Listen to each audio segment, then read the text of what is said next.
Good day again guys and welcome at BMW E36 and E46 vlog 98 interior leather restoration. So in this vlog I'm going to clean the leather, paint the leather and maintain the leather. And that is for every BMW in general, but I'm going to do it at the E46 with my swapped M3 CLS interior. I'm not going to say what brand that I'm using. If you watch back at my old vlog, I believe I called it like dyeing the leather, and you will see it with my old black interior. This product is not going to make it perfect.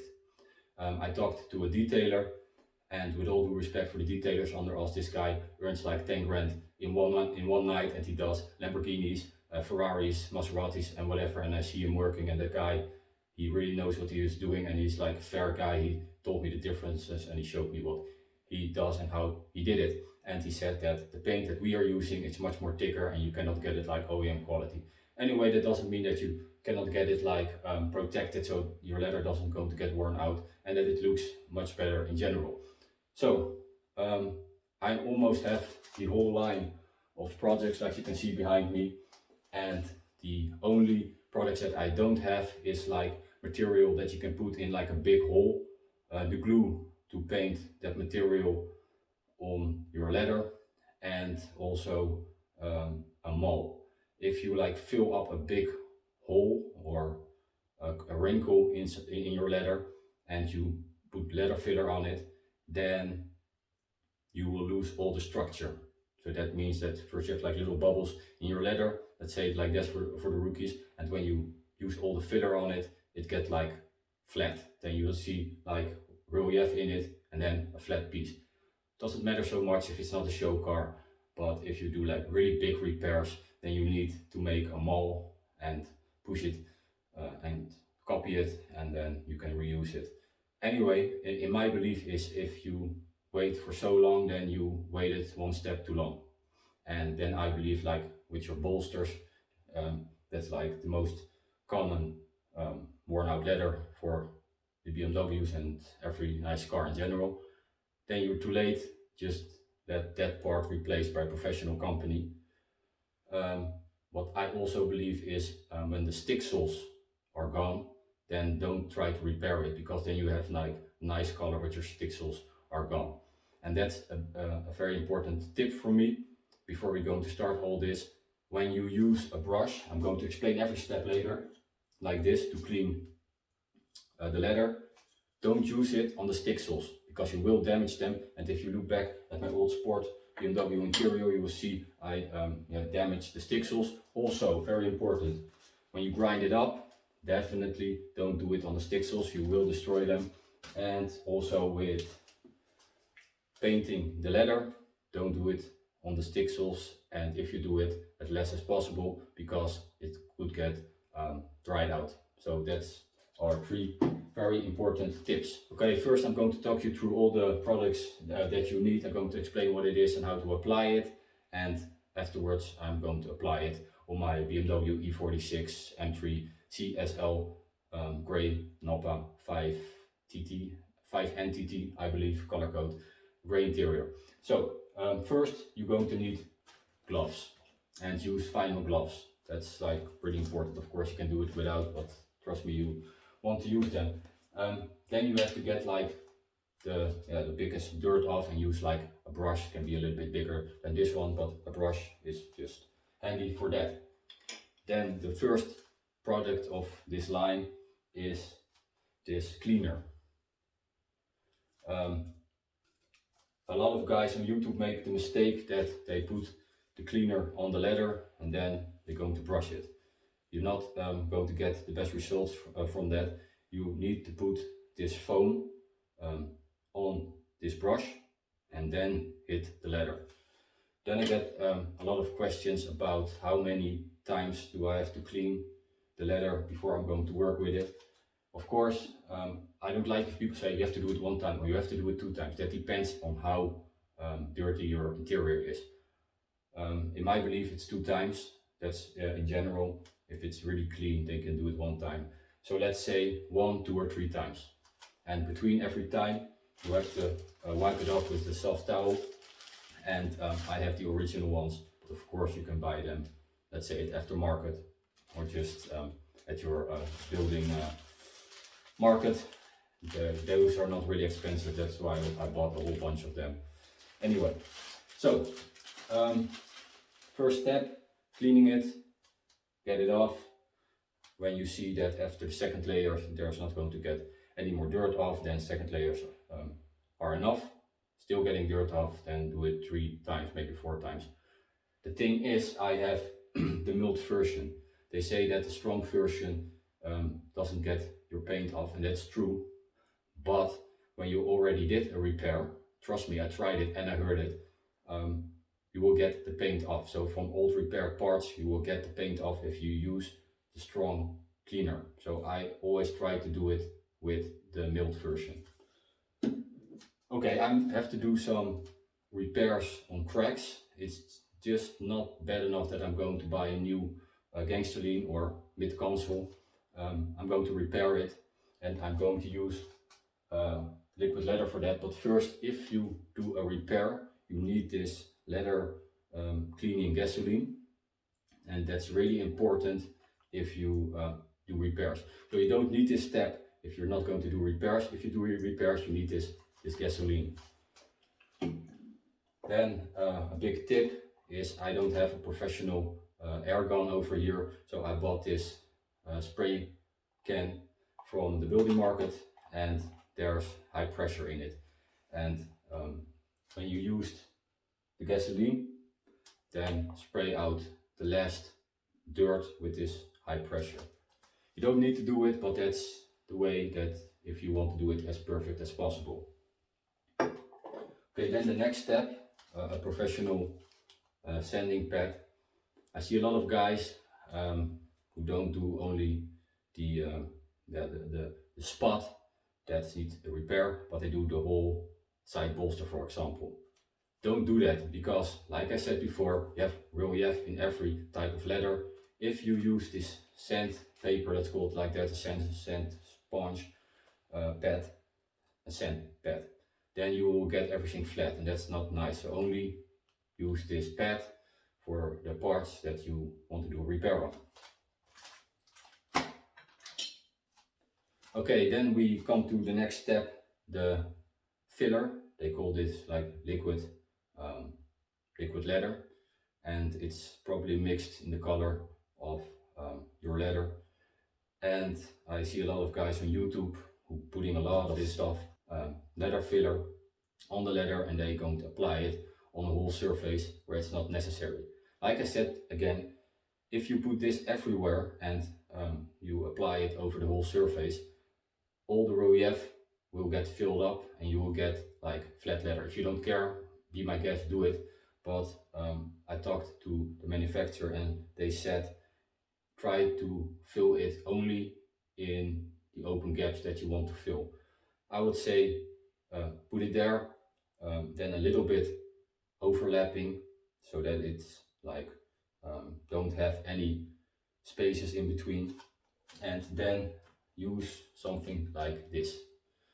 Of course, you don't need to buy a professional one. You can go to your building market and get anything else. I just bought this small one because I have to fill up small cracks. You can apply it also with a rubber one or a bigger one, that doesn't matter, but you need something like this.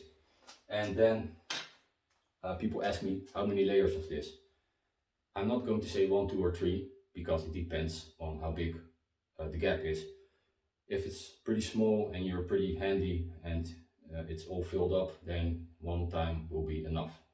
If you want to do more layers, you have to put this stuff on. Don't use a hair blower, and let it dry out, and then do the second layer only on the parts that's needed. So not everywhere, only on the parts where there are a little bit of gaps left, or spaces, or however you want to call it. If you don't do that, everything on your leather, you would see it when you get the paint on. So you have like scratches or any other damage under it, you will see it if you don't fill it up. So it's very important.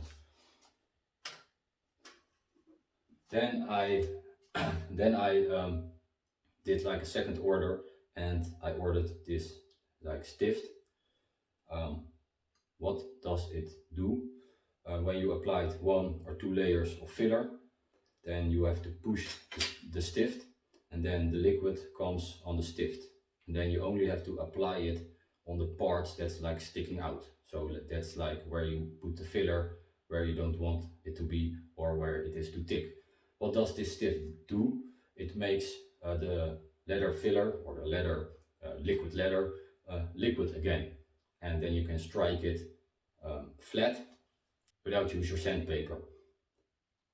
Then again, if you put a lot of filler on it and then go use this and apply it all over the surface, then again your leather is going to get flat.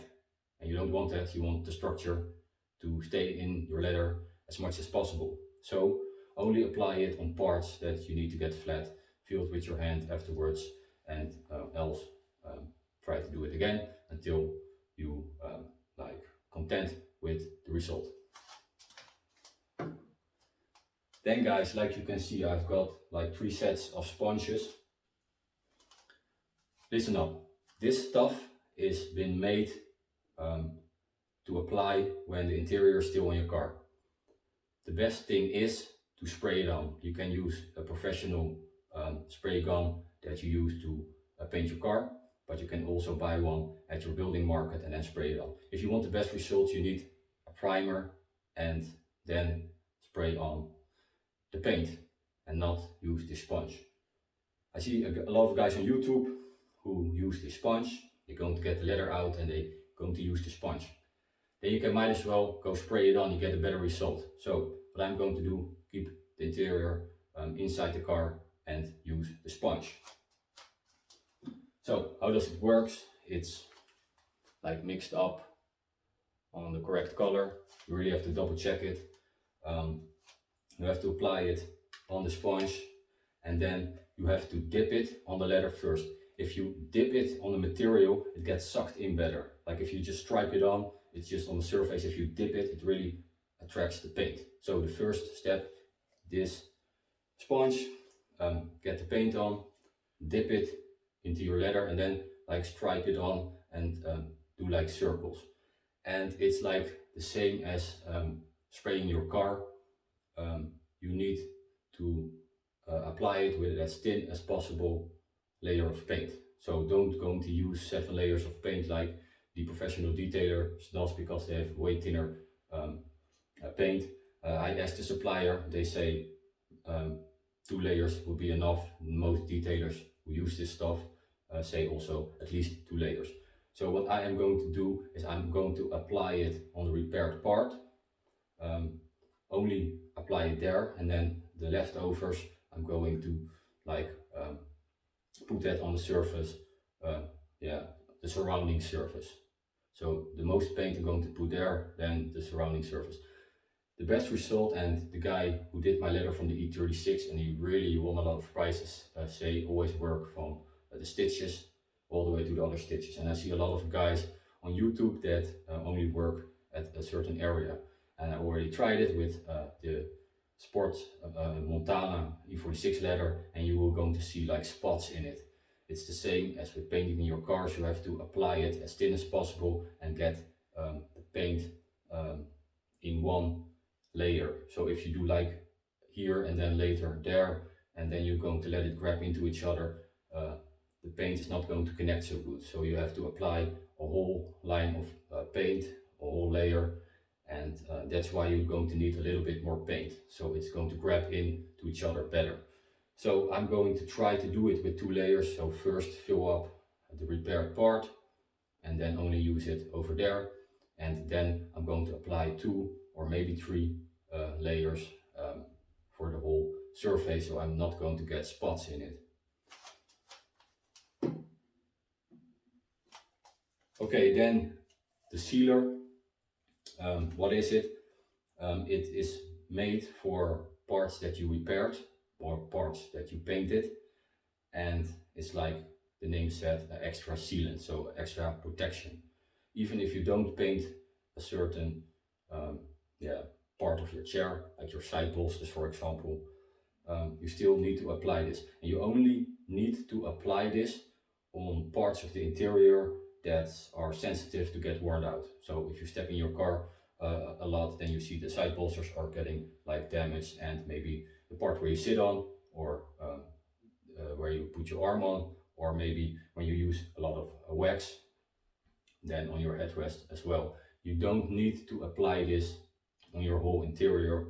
If you want to do it, it's not a problem. What you can do, for example, is use one layer on the repaired parts and the parts that are sensitive for damaging, to get worn out, and then let it dry and do a second layer all over, and then do a second layer everywhere. So then you have a layer on the part that you repaired, and then the second layer everywhere. So it's a little bit thicker than on the part that you repaired.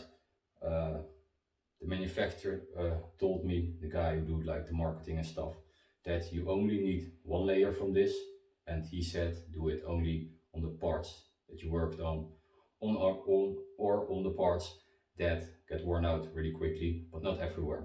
And he also said when you wear jeans and you put this stuff on, you have less chance that the color of your jeans is going to come on your leather. If you have black leather, then it doesn't matter so much. If you have gray leather or brown or something else that's light from color, then you probably need this anyway, because you won't see the color of your leather changing because of jeans and other stuff. So one layer, one thin layer of sealant only on the parts where you worked at, and or the parts that can get worn out really fast. Then we're getting over to the next and also the last step, and that's the leather protector. You can apply this all over your interior. It's for your maintenance, it feeds and it protects, and also against the sun. Okay, I asked how to apply this and also what's the best way to dry it. Those two last steps: don't use a hair blower. Let it dry by itself, of course when it's not freezing outside, but by itself for one night. And the best result for this protector is to use 2 layers. And they say also the same as with the sealant. So sealant and protector, use a thin layer. They say 1 thin layer for the sealant, okay, and then 2 layers from the protector, 2 layers.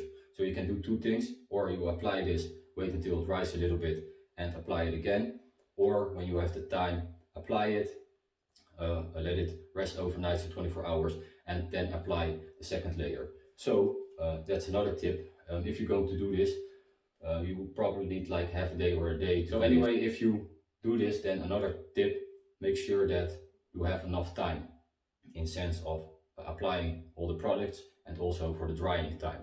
So let's say on Saturday or Friday, apply everything, then you have Saturday and Sunday to let it dry up, and then Monday you can use your car again.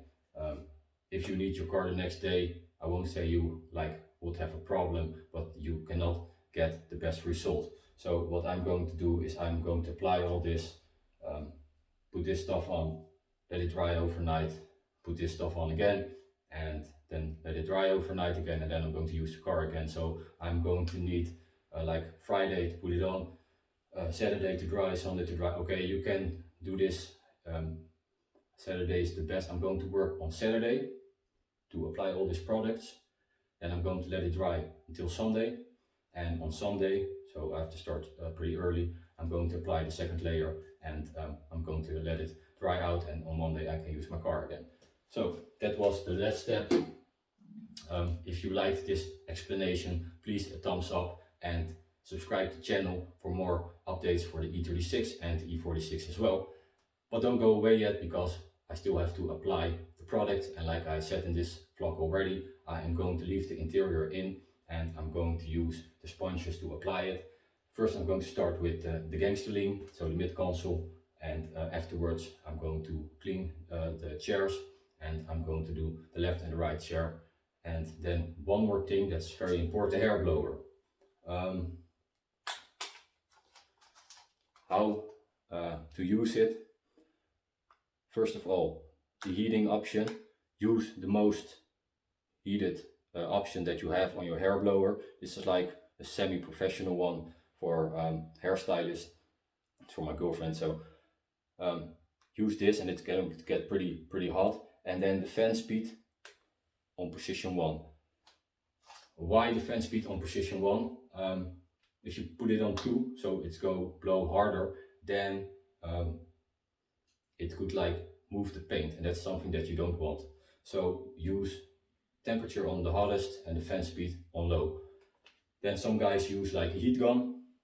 You can do that, but if you look back at a hair blower or heat gun vlog for me, then you would see that my new M3 Rieger wide body rear bumper is going to melt because of the heat gun. So you better use like a normal foam or hair blower, or however you want to call it, to let the paint dry into layers in between.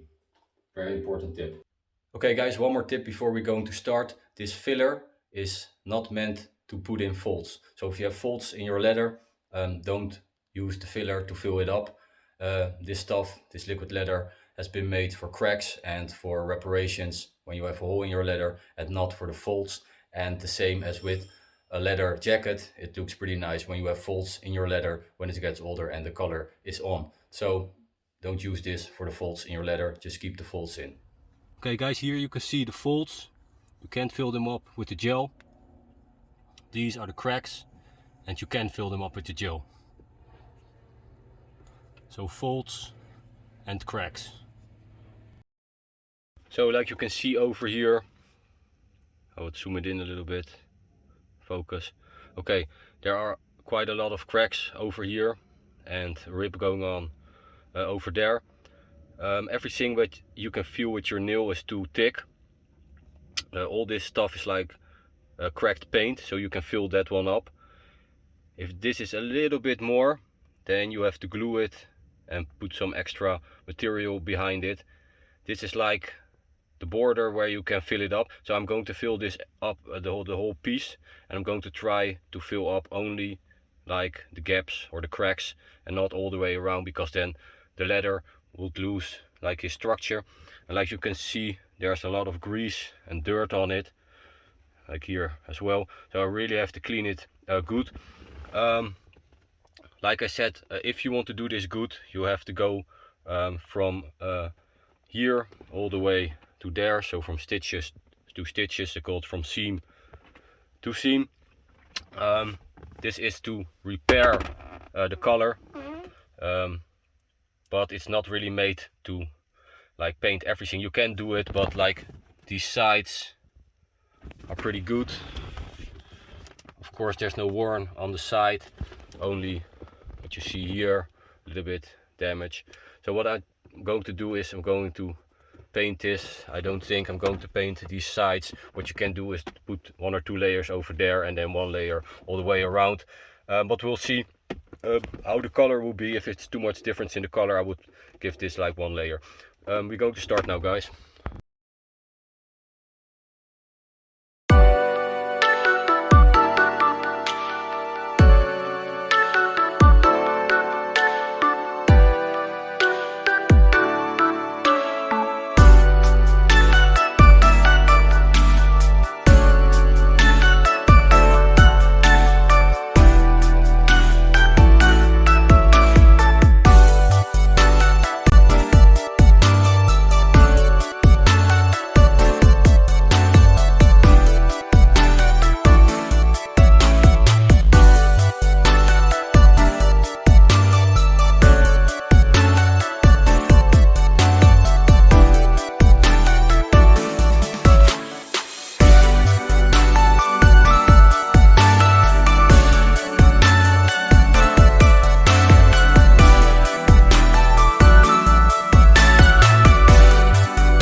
In between. First of all, this was really kicking my ass. I've been working for it for about 2 days, of course not the whole day, and my back is really killing me. I'm really getting too old for this stuff. When you have to do a small repair, it's perfectly fine to keep the chairs in and do it with this COLOURLOCK stuff. When you have to do a big repair, then you really have to get the chairs or the whole interior out. So anyway, watch your back. It's not healthy to work in a position like that for a whole day. Then the second tip, these gloves, there's some kind of powder in or on these gloves, and when I touch the leather, when it's still a little bit wet, it comes on. When it's not wet, it still comes on the leather and I have to clean it, and you cannot make it wet. So anyway, when you get these latex gloves, because you will need them, at the end I tried to work without them and I almost couldn't get the paint off. Make sure you have them without the powder on it. Then make sure you really have a lot of wipes. They have to be really clean. Okay, what I'm going to do now is I'm going to give you some other tips, like for example the leather fresh, so the color. It doesn't say anywhere on the website, or they didn't advise me to shake this bottle. I looked on YouTube and a lot of guys don't shake the bottle, and it's very important to shake the bottle because of the color. So if you don't do it, it might get a little bit darker or lighter. So make sure to shake this bottle. Also an important tip, the top of the bottle is getting like dirt on it. It's like dry paint. When you put the paint on the sponge and then you dip it on the leather, then you will have like pieces of paint, like hardened out paint on the leather. So make sure you clean this bottle before you reuse it again. So every time in between. So let's shake the bottle, keep it clean. Oh yeah, then this gel. What I did is I tried it 2 times, so apply it, then apply it again. And they say only apply it, try to only apply it inside the cracks. If I look on the COLOURLOCK YouTube, they just put it all over. They do like an overlap, so on the cracked and on the normal material. They said to me only do it in the cracks, and I'm pretty precise, and I did it only in the cracks. And every time I have to do like a second round of filling it up, and then still it wasn't enough, and I tried, and it's not really made for it, to do some extra layers when the paint was already on. So my advice with the gel or the liquid leather or the filler or however you want to call it, make sure that it's thick enough and it's like a little bit overlapping. Then the sponge.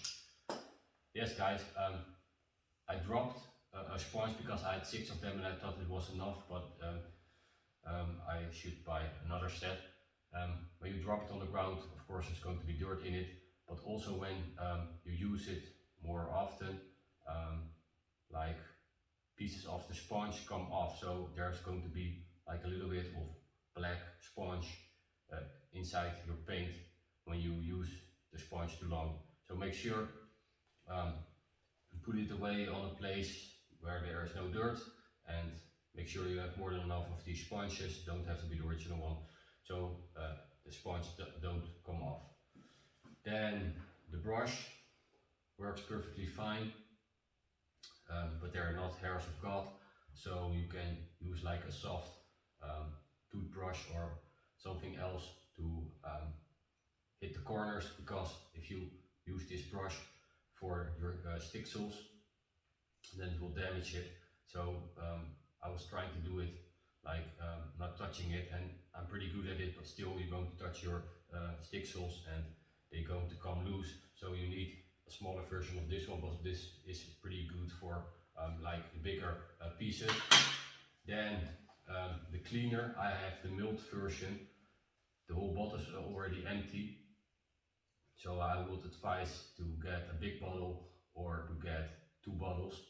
And I was thinking if I could do it over again, I would also order the strong version, because there was a lot of dirt coming off and it was pretty hassle to get it off. So it is important to get everything off before you're going to put the paint or the sealant or the protector on. So the strong version is better if you don't have a reparation before it, because then the paint comes off. Anyway, 1 bottle is like not enough, not for me. Then the stiff, guys, this is expensive and it sucks. You have to push the first time to get the liquid over it, and actually what this stuff is like, I believe this gasoline cleaner that's in here. And when you put this on, a lot of stuff what's in it comes on the leather, and it's going to get stripes pretty fast. So you really have to dip it, and yeah, I used it. Maybe when you fill up a hole and you really put too much stuff on it, you can get the filler off with this. I used it because I bought it, but it's really sucks. So this is not my favorite product, and I don't know if you need to buy it. This gasoline cleaner, only use it on the places where you're going to put on paint, because this will remove some of the old paint. I checked it out and I saw it. Then the scraper, the small one is perfectly, but you will need a bigger one as well, because it is possible with the smaller one, but for the bigger pieces, then better get a big one also. If I could choose, then I would only choose this small one instead of one big one, because some of the places are pretty hard to reach. And always the bottom of this thing, what I did is I used a wipe, put on this gasoline and then cleaned it, so it's nice and tidy again. Then the sponge, the sanding sponge, it's pretty good. And as you can see, it gets filled up pretty fast. It does grind off some of the paint, but it leaves some structure in it when you don't push it too hard. When you really try to get some paint off, it's not strong enough, but I kind of like this one, and it's pretty easy to grind in in different positions, so it's good. Then the high pressure. When you have a professional high pressure, use it. I tried this one. Of course, it helps a little bit, but there's also coming some ice out of it or some other liquid, because you need to hold these cans straight. You cannot do it like this, and you can only do it in phases like that. If you do it like this, it's going to get freezed out. So it's not so expensive. It helps a little bit if you have a professional one with like professional air pressure gun, then use that one definitely. So I talked you through all this. Then a very important thing, the supplier, and you only have one in the Netherlands, told me I had to wait for at least 2 days when I applied this one, so the leather applied the color, then I have to wait 2 days, and then I can use one of these sealant or what's that, protector. 2 days. Go look on YouTube, you see those guys putting this on and then right away this one and right away that one. No, it doesn't work like that. And I tried that with my old Montana black BMW leather, and you can see it's not good. It really has to like harden out, and I use like a lot of layers. So on my mid console I probably use like 7 layers and a lot of gel to get it like a little bit nice. Leather fresh, wait for 2 days. They don't want any like water on it, so if it's like now it's hot and I'm going to sit on it, I'm going to sweat, so that is not good. So when you put this on, don't go drive your car, or at least wait a few hours and put some plastic on it. But it's not good when you go to sweat when there's no layer on this and you put a fresh color on it. Then I informed for the layer after you put the color on. So you have the leather fresh, and then you have the sealer. Okay guys, the sealer is dry after about 10 minutes. Okay, so if you wait 2 days, oh, wait a minute. They say 2 days, and on the website, and I looked all over the internet, they say 24 hours. Yeah, so they advise 2 days or even more days if that's possible, but at least 24 hours. One night, no, 24 hours, not one night, really 24 hours. Then you can apply the other products. So they personally advise me at least 2 days, but if I look all over the internet, this is 24 hours. Okay, and then the next layer is the sealant, and that dries out in 10 minutes. For 10 minutes you can touch it. You must only apply 1 layer. So I repeat, 10 minutes is the dry time, and you only need 1 layer, but like a very thin layer.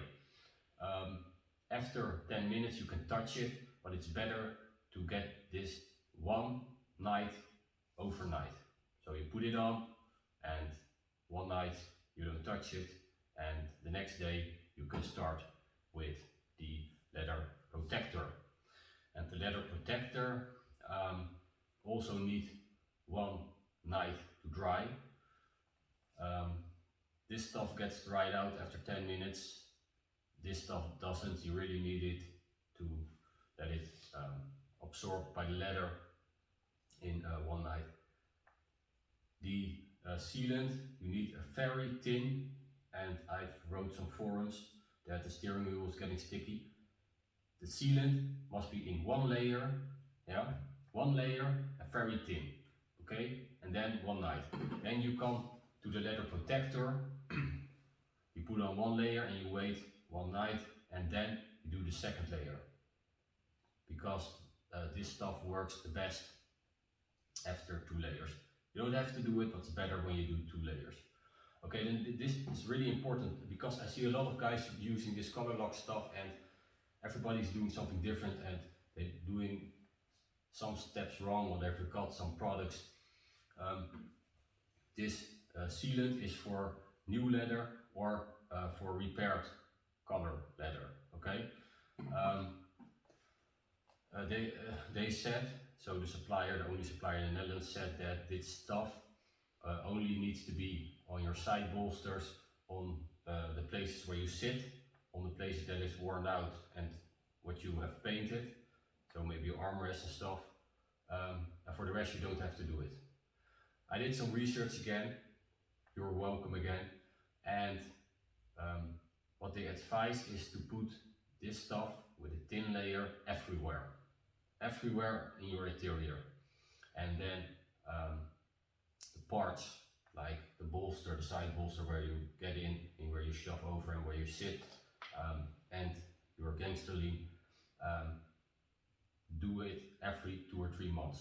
So what I'm going to do, I'm going to put 1 layer, 1 thin layer on the whole interior, and after after 2 or 3 months. I'm only going to do it on the parts that are getting worn out. And this stuff, so the leather protector, I'm going to use 2 layers, and they really advised to wait 1 night after you put the color on. I'm going to do that. It's on the car now, and it's going to get night now, and I'm going to let it rest.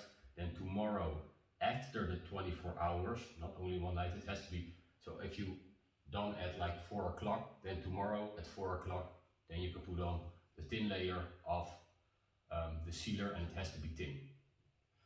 I've wrote on forums also, not only from BMW but also from Audi and stuff, when you put this stuff on, then the leather is protected against water and stuff. So then you can perfectly sit on it, and you don't need any plastic in between. So that's what I'm going to do. I'm going to let this rest for 24 hours.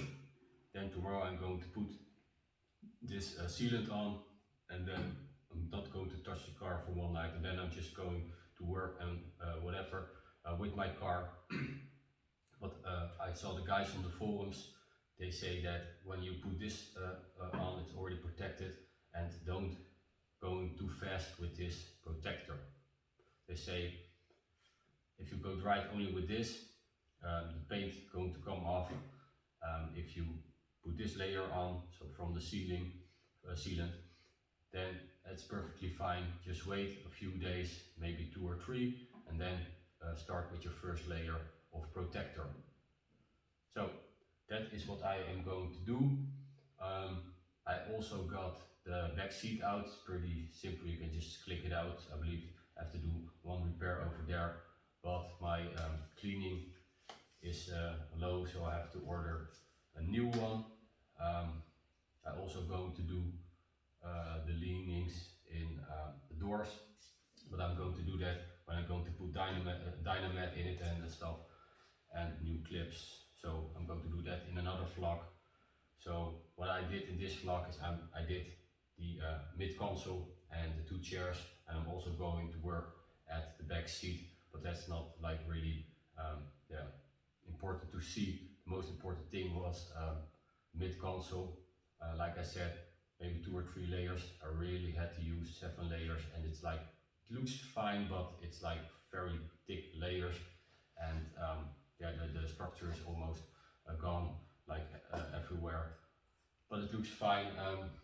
Like I said, I can do a vlog and montage it and make it look easy for you guys, and then you're going to try it, and then it's not easy, and I can film it really fast and say, look how nice it's going to look, and then you're going to be disappointed with the result.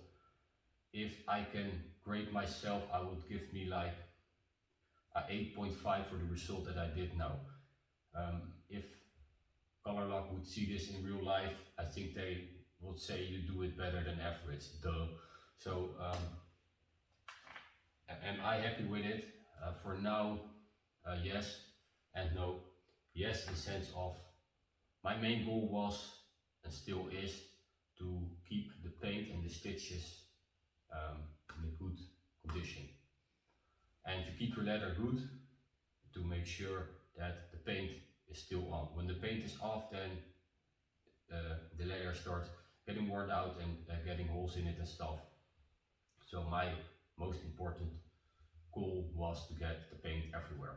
And then the mid console, it was in a pretty bad state, a little bit too bad, but it's super expensive, so I wanted to like make it like this, and yeah, for the result it's a little bit better than I thought it would be.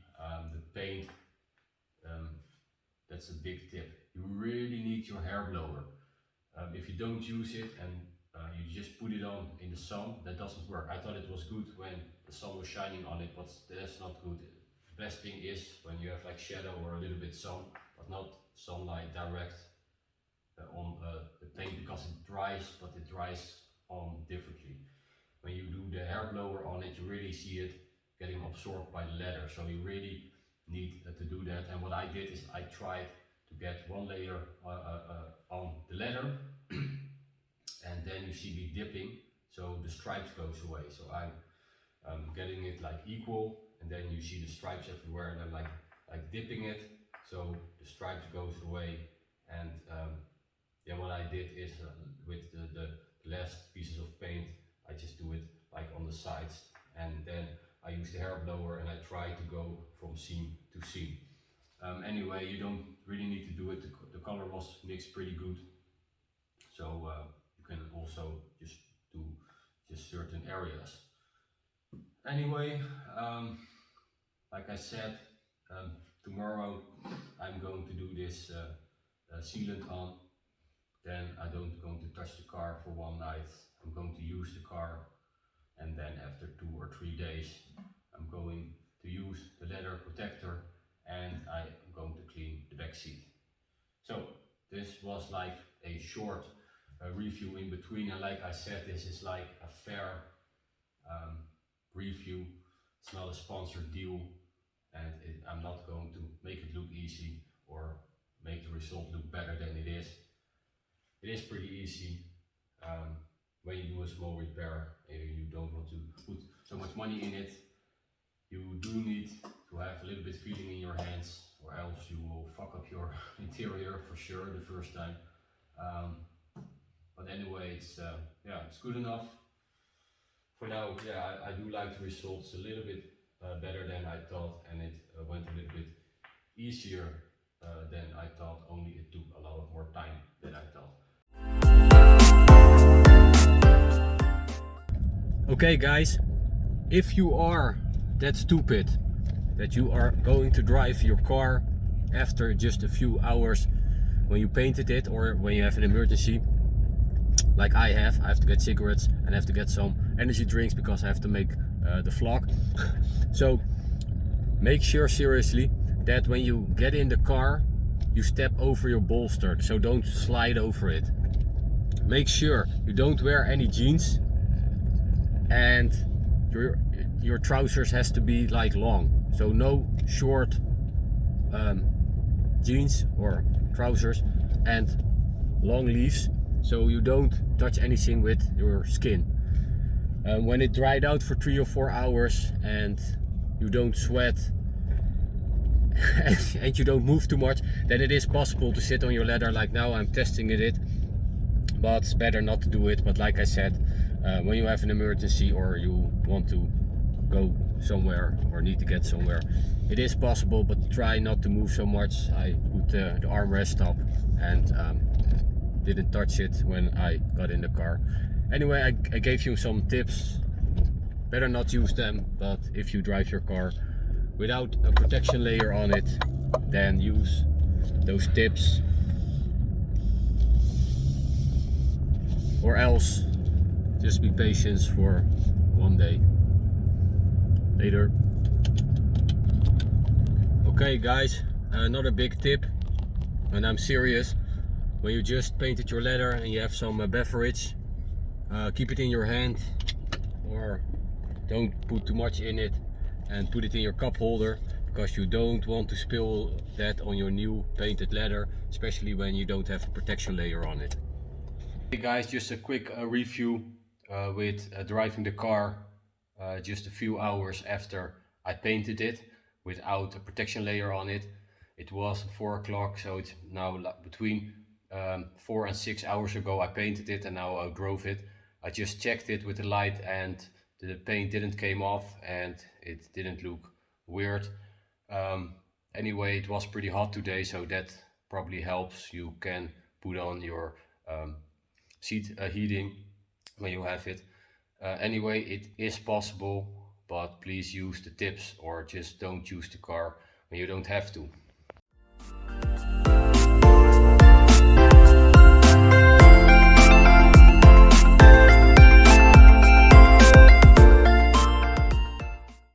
So if you are a little bit of a detailer, then get your headrests out. And then my first tip, the left and the right headrest are identical, and you can check that over here with the M3 logo on it. So you can like swap them, because on the driver's side you're going to grab this side, and on the passenger side this side, and also this one is going to get used more and you're going to get hair products and other greases on it. So if you swap them, then this problem is solved. Then this, let's say it's chrome part, I'm going to clean it with brake cleaner. You can also use other cleaner. It's really going to shine like chrome again. You can't really see it, but it's like really doff. So I'm going to clean that one.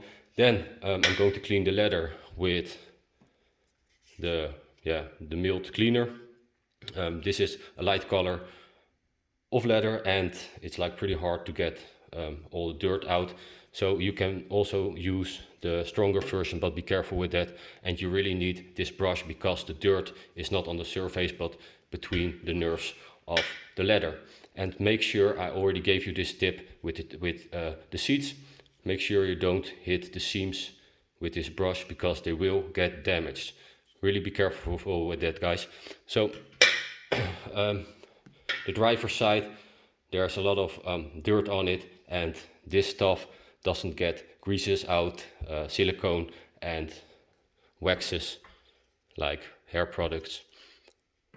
So you're going to need this stronger cleaner. This stuff gets greases out and waxes and silicone and stuff, but it is pretty aggressive. So use a soft wipe, and afterwards you have to clean it with water, and be very careful with that. But you need it to get all the wax out.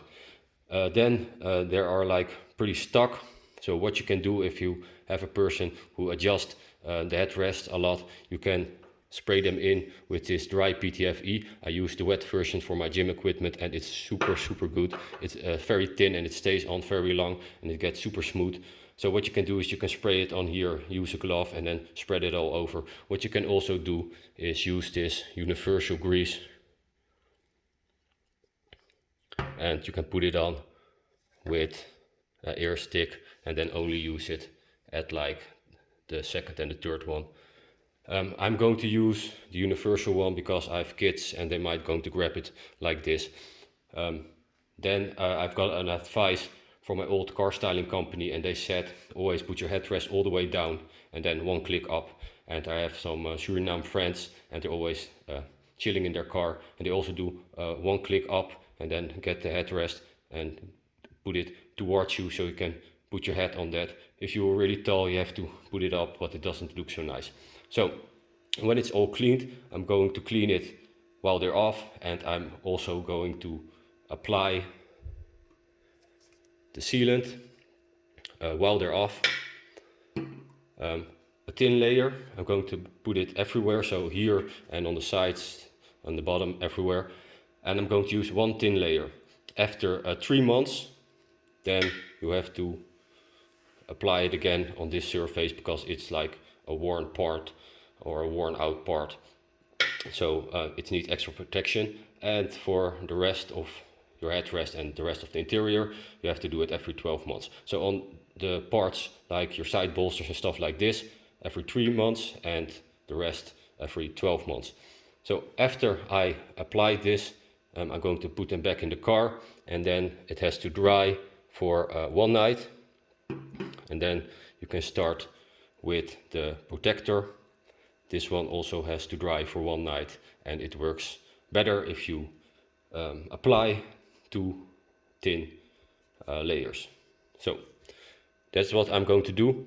One more tip: when you get out of soft wipes, don't use old ones, just use this one and just put it halfway, so you can use it for the different kind of products. Don't use the old one, because it can mix up with the other products. So I'm going to clean them, then do the chairs with the sealant, and afterwards I'm going to put the headrest back in the car. Then one last tip before we're going to start, and by the way, this is not discolored, that's just because of the lighting. When you apply this cleaner, and definitely this one, and you have to dry it with water, the dry time, the advised dry time, is between the 1 and 3 hours, and you can speed up the process by using a hair blower, and that's very important for the attachment of the sealing. So be aware of that. You see a lot of YouTube movies or vlogs where they just put it on, they clean it and put it on. But you definitely need to dry your leather first before you're going to put the sealant on. They really strongly advise to put on a small amount, so a thin layer of this sealant. And on forums I've wrote about guys who put it on too quickly or too much, and then it gets really sticky. So they say it's really like watery, so be careful with that and just put on a very thin layer. So let's check it out.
So what I'm going to do today is I'm going to repaint the midsection of the passenger seat. You can't see it with this lighting, but there's clearly a difference between the repaired part and the non-painted part. Then also I'm going to repair the armrest. Like you can see clearly over here, here's a lot of paint on the stitches, and here it doesn't. It looks really good. You can't see damage anymore. There's still a little bit of structure in it. That's because I didn't striped it, but I dipped it in. So I'm really happy with it. At the rear I have to vacuum clean it, and the second half of the back seat has to come off pretty easy. Only have to get loose over there. The side bolsters, they're pretty hard to get out without damaging them. I'm going to check it out, and of course I'm going to apply the second layer of protector on the driver's seat.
So especially for you guys, I'm going to test the mild and the strong version. I've got two fresh bottles over here, and I'm going to test them on the E46 M3 grey Napa interior of the E46. And we're also going to test the larger tool. So for the front seat on the side bolsters, we used the small tool, and now we have the larger tool, and I'm going to use it for repair on the rear seat of the E46. There are some small repairs like this one, and like I mentioned before, like the mild version, use that for like black or dark interiors and when they're not like really filthy.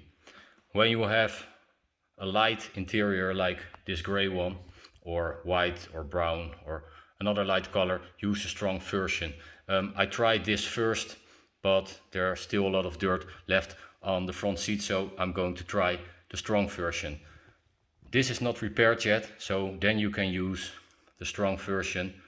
If you got, let's say, repair over here and not here, then only use the strong version on the non-repaired parts and use the mild version on the repaired part. But like I said, nothing has been repaired on this seat, so I'm going to use the strong version everywhere. So now I'm going to test the difference from like how much dirt comes off with the mild version and the strong version, and afterwards with the repair I'm going to try to use the bigger tool, because it's quite some damage, you don't see it so much, but maybe it's easier with the larger tool.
guys, sometimes you just don't have the time to work at your car, or you don't have the money to work at your car.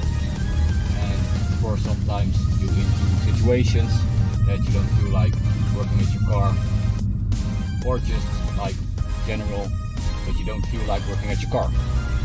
Anyway, this is like the last really summer day. Actually it's not summer anymore, it's fall. It's getting winter. What I'm going to do now is I'm going to the garage and I'm going to paint the door. How bad is it? Well, like you see, it's like pretty bad.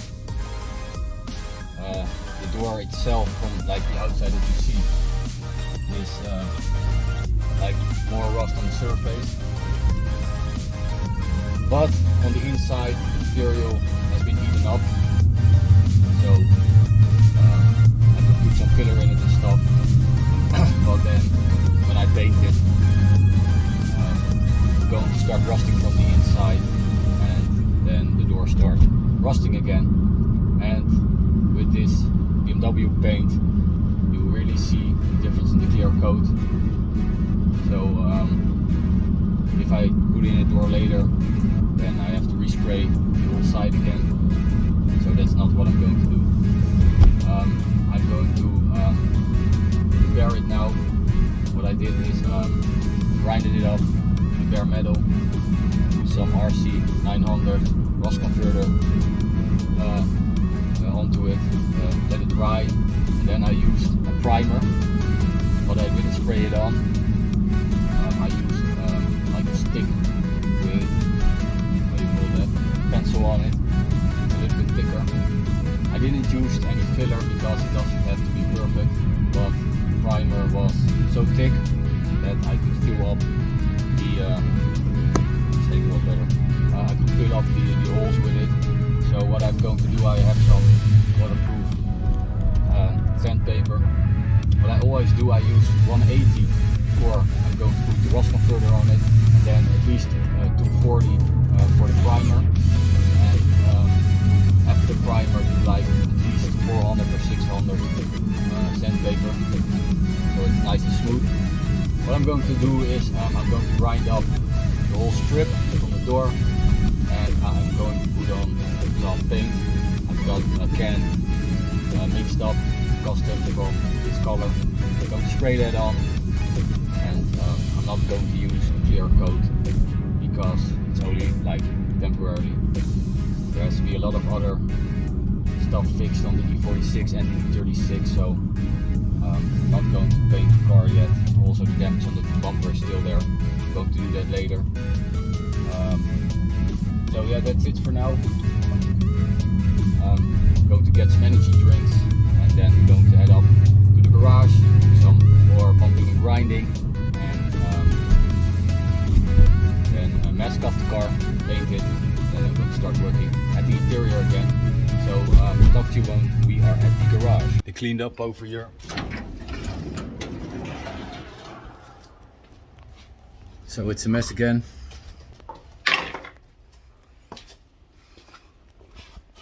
All grass. Well, there it's clean again, so the car can be painted over there.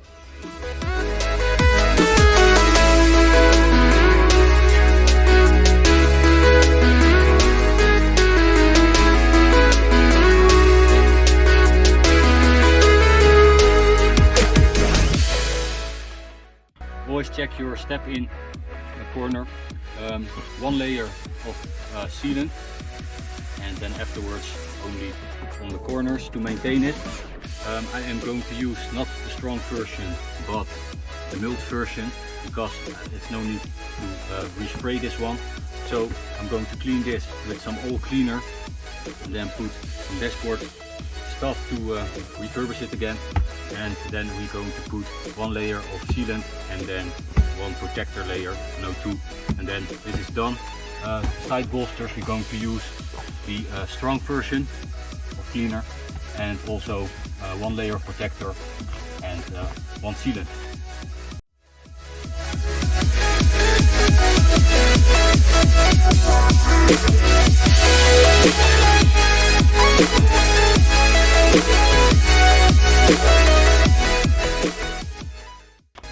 Okay, we cleaned everything up. We used basically the mild cleaner, and for the corners we used the strong version. So everything is cleaned now. We're going to apply one thin layer of sealant, and we got the cap off over here, but the side bolsters we're going to leave them on because they break off pretty easily, and it's good enough like this. So we're going to apply the one layer of sealant, very thin, and then we let it dry for 24 hours. Then a protector layer, and then one more protector layer after 1 day, and then this is finished. And also we're going to put some dashboard cleaner on the clean plastic.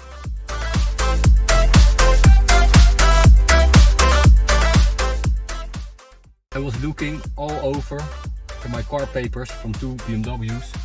My friend found it over here. Lifesaver. And there are the papers of 2 BMWs. Okay guys, it just came from the car parts shop, and the door I have to like polish it. When you do that, then at least use 1,000, 1,500 or a 2,000 sandpaper, because with 800 and for sure with 600 you're going to get the paint off, and that counts for your carrosserie at the outside, but also if you want to paint something at the inside of your interior. So use at least 1,000 and better 1,500 or 2,000 to polish the surface.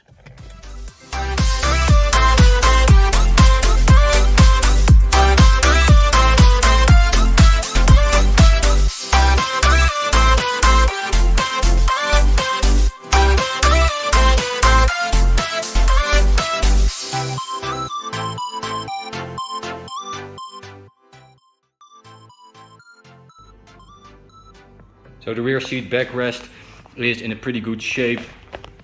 You can't really see it now, but it has some damage over here. Let's see, oh yeah, it's here. Like I said, you cannot really see it because of the lighting, a little bit here right now, so I have to fix it. And I'm only going to paint this part without the stitches. So that is for this part. Then I took the ski hatch out. You can see that in a previous vlog. I have to grind it up a little bit. They're really sharp.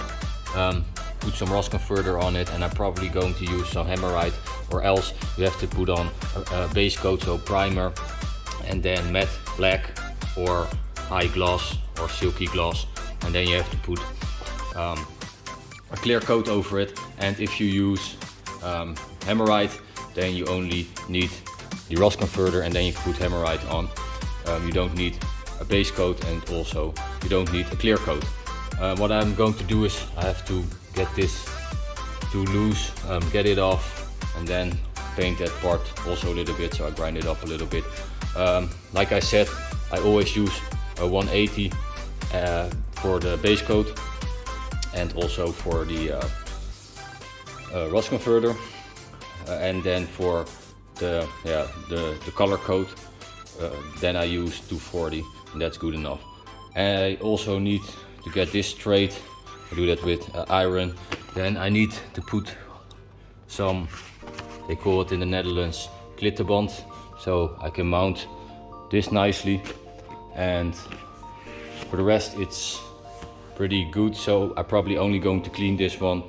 If you use the strong cleaner, then the color can get a little bit lighter. So I usually use the stronger version only when I'm going to paint it, but this is pretty dirty, so I really need the strong version.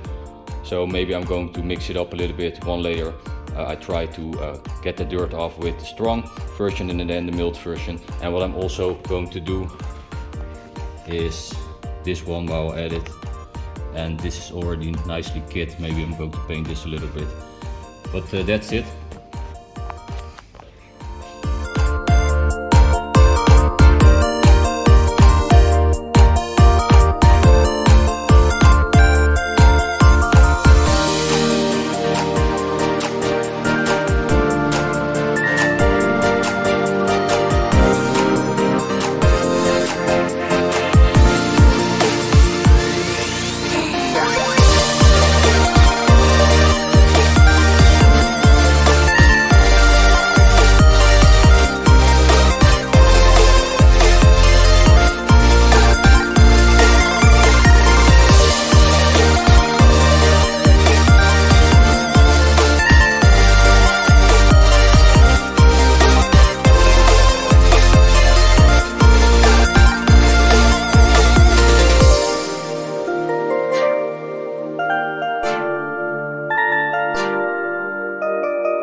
So it's almost midnight. But I'm going to do a quick fix here on the back headrest, and this is also the back side, so you don't really see it, but I was cleaning it and I see this damage over here.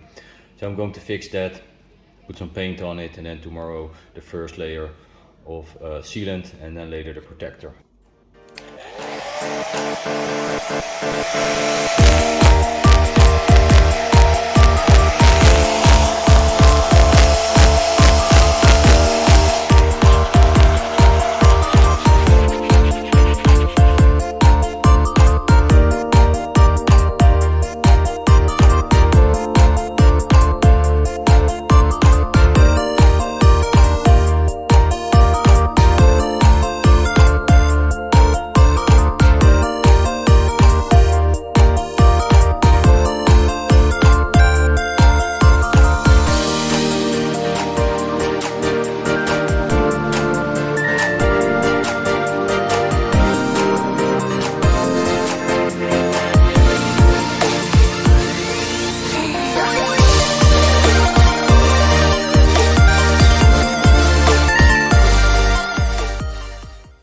People say that these kind of air bubbles, these are like small ones, but you have them bigger, that they like magically disappear.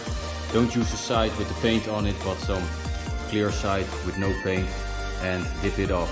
If you don't dip this off, then it would leave spots into the paint. So in the end result, you will see spots into the clear coat of the paint.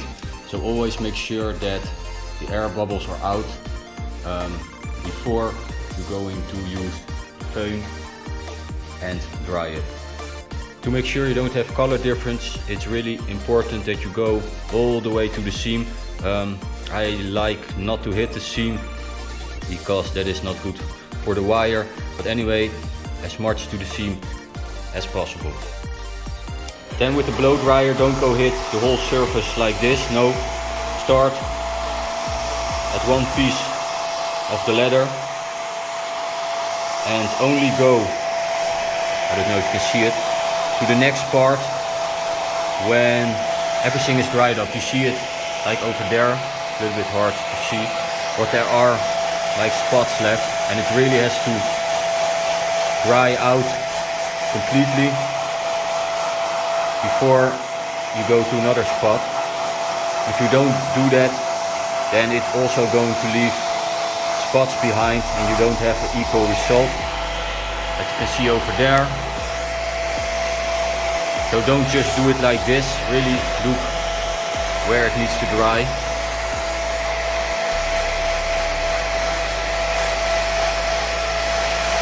Okay, you can see it's like dried up over here. So then you can start doing the rest. And even the bottom part is already dried up. Still use the hair blower to harden out the paint and to get the equal result like this. And the only thing that you could do to get equal result with no like darker spot or lighter spot is to go from seam all the way to the other seam. If you go down here, you don't really need to go to the end. It's nicer when you do so. But anyway, what you can see over here is this part, and I went all the way up and all the way to the left and all the way to the right, and here I did it as perfect as possible. Always use a little bit of tape so you don't get the paint on, and then you get this result. In first instance I only did the corner, but you can clearly see that it was darker over there, and now like you can see it has an equal result and you don't see the difference with the rest of the leather. Then even though if you was too lazy like me to mask off the exterior parts that don't want paint on it, and you have paint on this chrome, for example, then use this. Don't wait for it to dry up, because if you use that stuff and you do it right away, you can see it's coming off again. But it costs you less time, less headache, and less energy and trouble if you just mask everything good. If you would see a little bit of color difference like there in the corner, and you're going to put the sealant on and then 2 layers of the protector, it will get a little bit less. But like I said, with all these products, they're not miracle products. They help, but they don't supply magic. So do it as nice as possible, and for the last percentage, use this one. I give this stuff like an 8.5. If you have the feeling in your hand to do it like this, you practice a little bit, then you get a nice result. But like I said, I'm not going to make a YouTube vlog and pretend like, look guys, it's perfect, you see, I'm not going to do it. No. If you see it, like for example here, or the damages, you will see it, but for the fast eye, it's like perfect. Like once again, I show you like here that you can still see the damage. Instead of doing like this, it's perfect. No, I show you a fair result, and I give it an 8.5, and you can do that yourself too if you have the feeling in your hand and want to spend the time of doing this big job.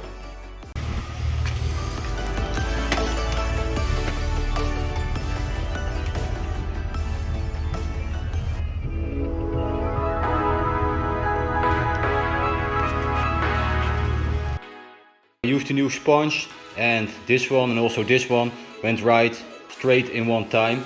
So it's very important you buy enough of these sponges, because it does help a lot. So I'm going to do some touch-ups over here. Be careful with that, because you have to do everything over again if you spot it too much, and then we're done here. So the trick with the sealant is to get to the difficult to reach spots like the seams. And then you really need to apply a thick layer, but not too thick, and make sure it's going to be equal. So you have to create, just like with normal painting, one equal layer of this sealant. And a lot of people just put the stuff up and then they wax it out. So wax in and then wax it off. No, you must put the material on it, don't wax it off, just make sure it's equal, and make sure you don't have these like stripes on it, because you will see them later. It's not that big of a deal, but you have to make sure that these stripes are going away and you create one equal thin layer.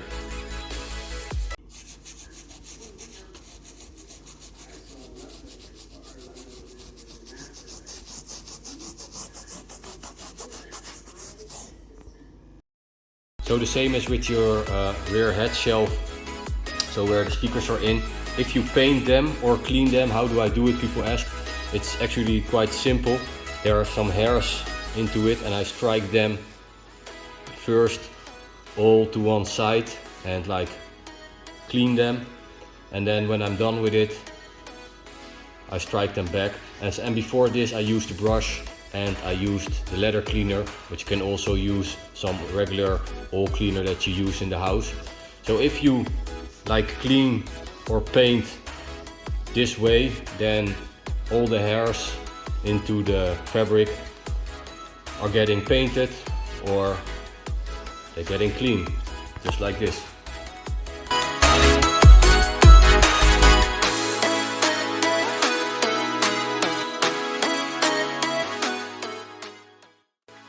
So I couldn't get the leather trim part off. I believe that there are clips under it, just like with your door panels. I put it in the E46 group, but I didn't get a reply yet. So what I'm going to do now, we're already busy with it, like you could see. I'm grinding off the black paint with some 240 sandpaper.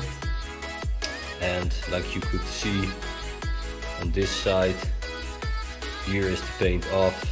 And here are some leftovers. I have to mask it in first because I'm going to scratch the chrome.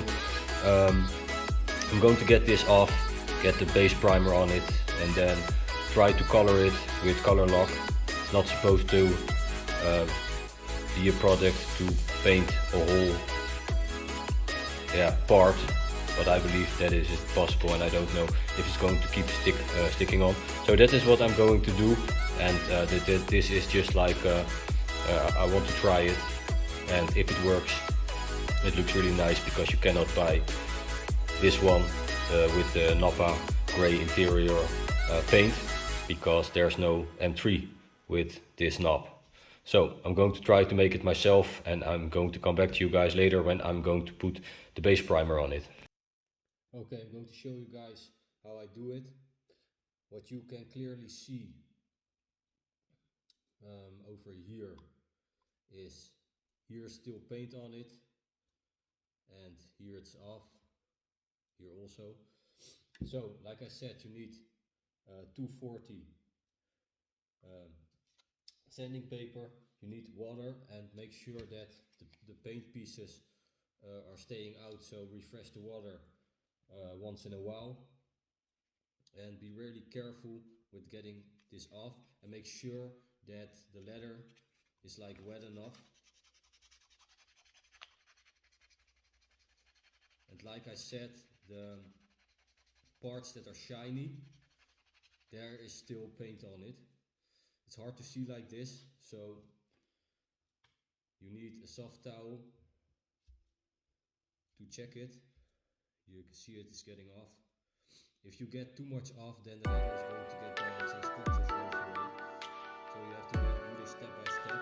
You really need some feeling into your fingers, and take your time for it.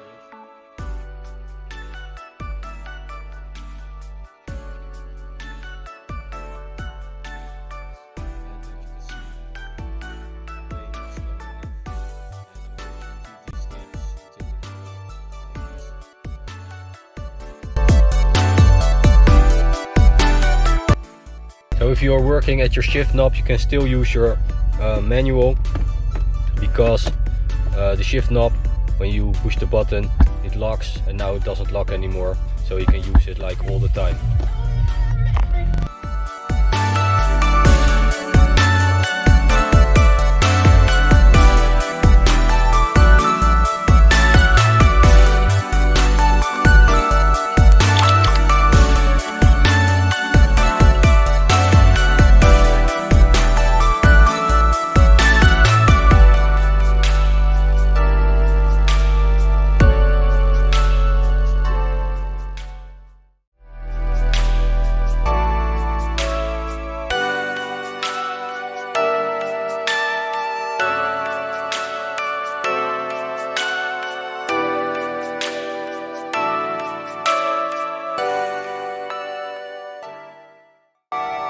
Okay guys, like you could see here at the top, the leather is a little bit like raveled, so I want to go fix that with this fluid leather. It's like a filler.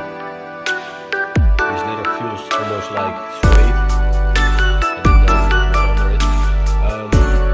I asked COLOURLOCK if I have to put fluid leather on there first, primer and then color, of course, or that I have to put primer everywhere first and then fluid leather.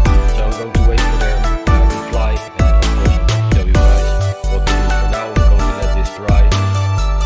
All the paint is off. Really, there was a lot of work. I'm happy with the result, and I'm going to come back to you when I'm done with COLOURLOCK. Okay guys, there are two kinds of soft tape. You have like the nylon hard one, and you have the soft one. The hard one is more to like bundle or attached wires to clamps or the chassis or whatever, and the soft version is more for protection, because you can bundle it all together and bend it a little bit, and the harder version is like hard to bend. The tape is letting loose then. So what I'm going to get now is the soft version of the nylon tape, to tape in the wires from the right side the fuel pump, and the left side the flotter, so that's the one for your level of gasoline. So we got enough nylon tape. And like I said before, you have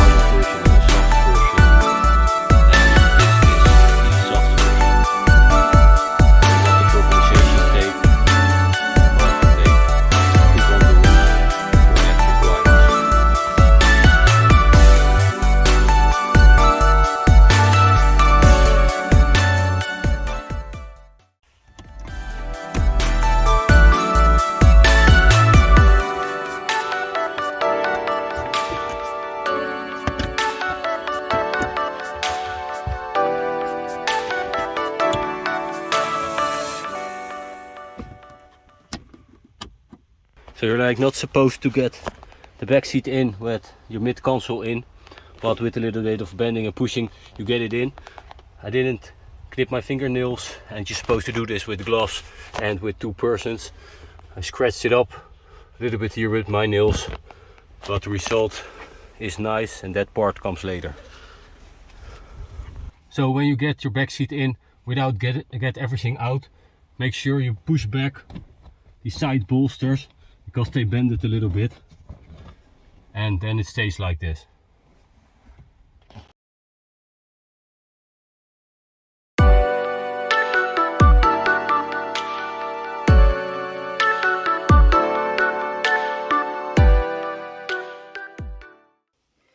Okay guys, I just received my leather primer. So that's a base coat before the color, just like when you paint your car.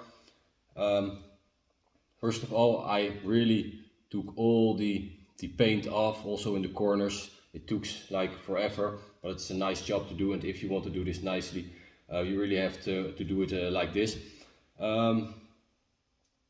If you use a lower number from sandpaper than 240, you will damage the leather, and you will going to need this fluid leather.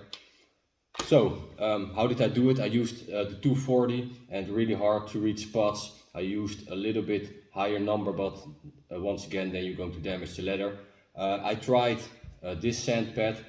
It doesn't work, the paint doesn't really come off. So you are going to need around 240 to get the paint off really gently. So that's how I did it. I also cleaned it with the leather cleaner, and if you put like water, like green soap or the leather cleaner on it, it took about 2 or 3 days to completely let it dry out. I used the hair blower, but that didn't really help, and then you're going to see like dark spots in it. It really sucks in the water, and that's the same with the base coat. So you really need to let it dry out good before you're going to put this stuff on. And I asked COLOURLOCK, and they said that you're only going to need one small amount, so a very thin layer of this stuff. I like colored primer, because when the paint comes off you see the base coat, and that's then about the same color, and you don't really see like black coming out. Anyway, this is like transparent.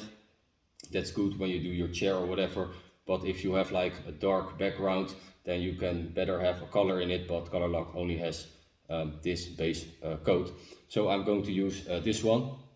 Like I said, one thin layer of this, and you're supposed to spray it on, the professional spray it on. I'm going to use a sponge, and at the corners I'm going to use this cute, fine little pencils. They're also from COLOURLOCK. They're really tiny, and I'm going to use them to come at the hard to reach spots. It's really, really tiny. And then I'm going to use it for places like this and here at the corners. So I'm going to try to paint this as good as possible. I asked the E46 club, and they said that if you want to pull it loose, they like glued it on, so you can better do it like this. Make sure you're going to use good masking tape, and that you put the masking tape flat with a small screwdriver. If you don't do that, the masking tape will be in front of the leather, and you're going to see black spots coming over there. I don't know if this base primer is going to be sticky, because they said you have to use the base primer first and then the liquid leather. So I've got some left, and this is grey.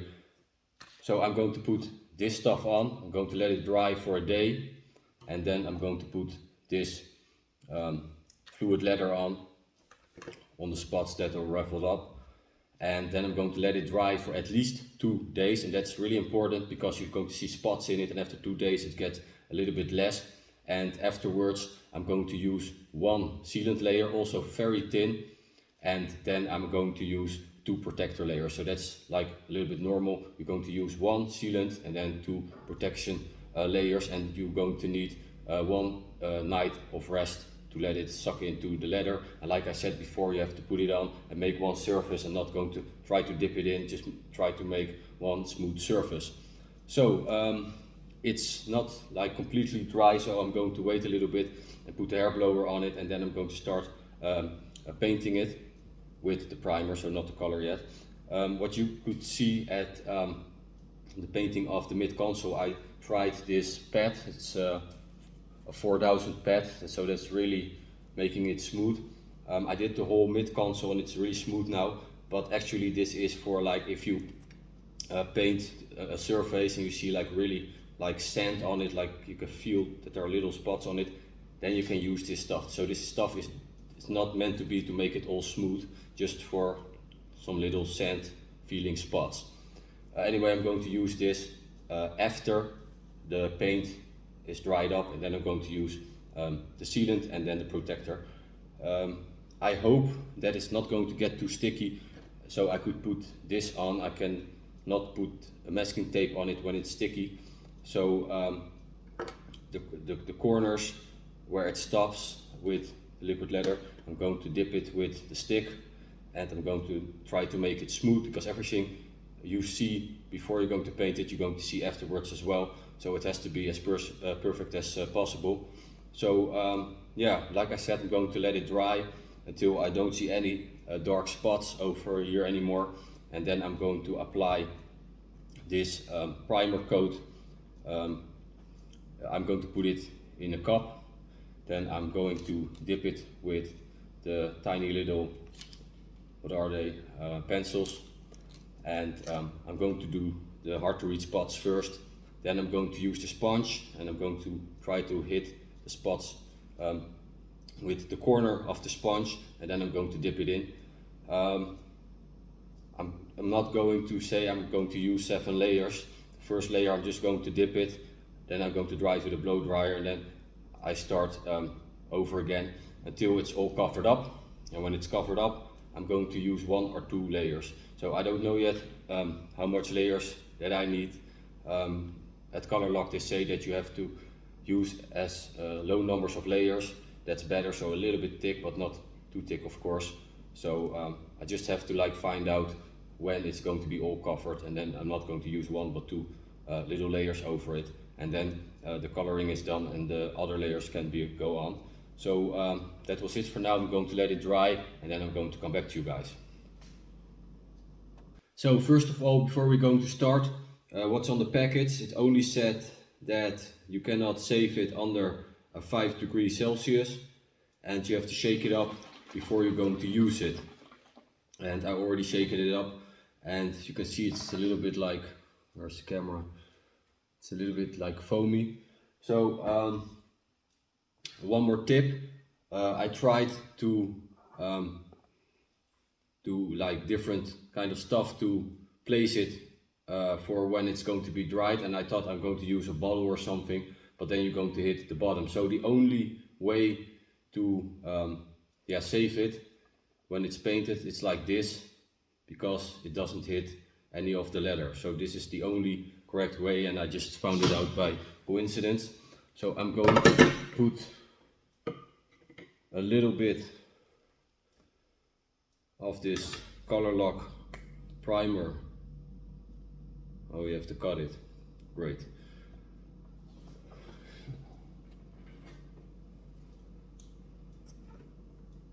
Into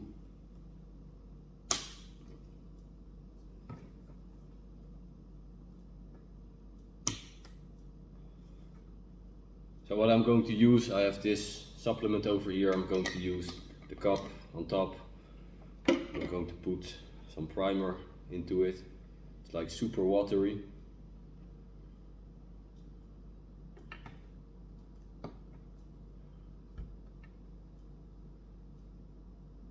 You know, it just looked like water, just trust me on my word.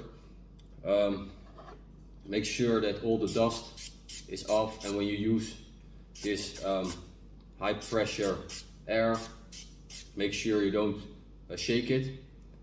Keep the bottle straight, and do it in phases. Don't just touch it and keep it on. just do it like this, or else there's going to be some stuff coming out and you don't want that on the cleaned leather. So here's the pencil over here. So now I'm going to start with the hard to read spots.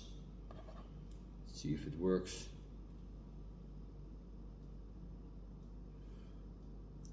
You can't really see it, but it's coming on pretty good.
Okay guys, the stuff is super watery.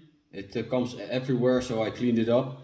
It dries up pretty quick, especially with the hair blower. Same as with the color fresh is when you don't make a flat surface out of it, you are going to see spots in it, but I'm going to paint it anyway and I have to put the leather filler on it.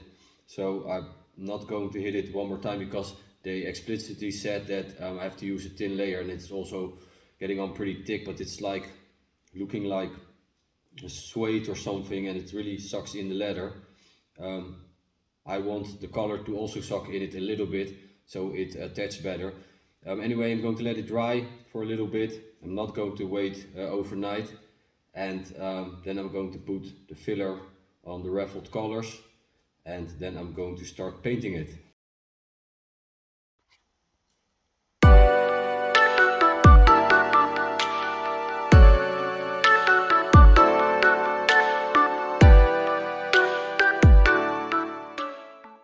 So the downside of this COLOURLOCK product is the dry time. It's very important that you let it dry overnight. With this professional product, they don't really give good advice unless you ask them. I let it dry with the blow dryer, and by itself you could see it's a little bit darker. I put so many hours in it to get the paint off really good everywhere in the corners.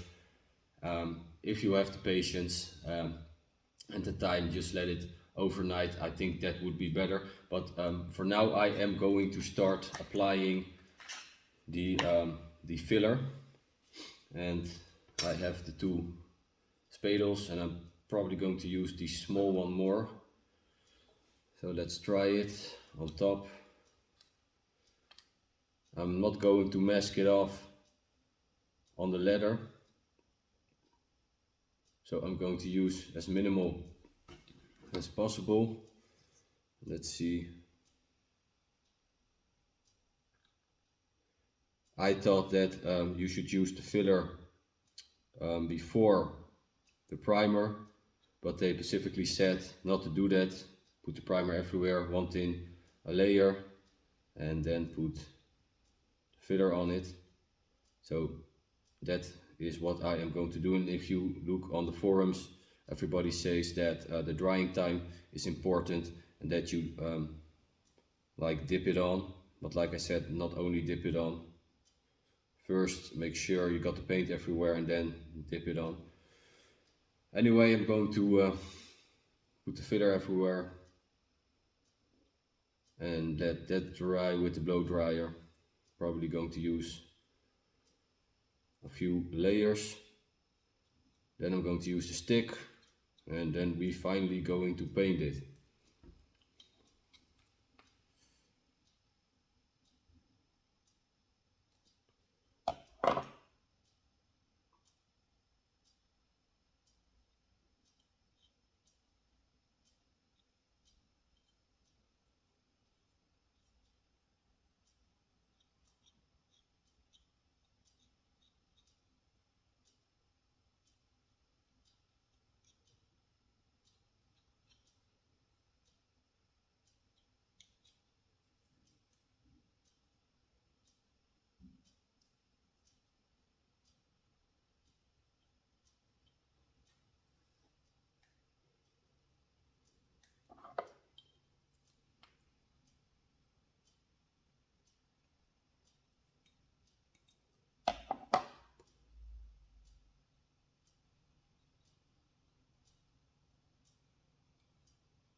What I'm trying to do here is the sharp overlapping. I try to make that flat. So I try to like stripe it on and then stripe it off on the pieces where there is no paint or in this case filler on it, and that makes the surface go smooth. And like I said, everything that you feel now is going to be visible in the top layer. So I try only to keep the filled up parts filled, and all the other leftovers, I'm going to take them off.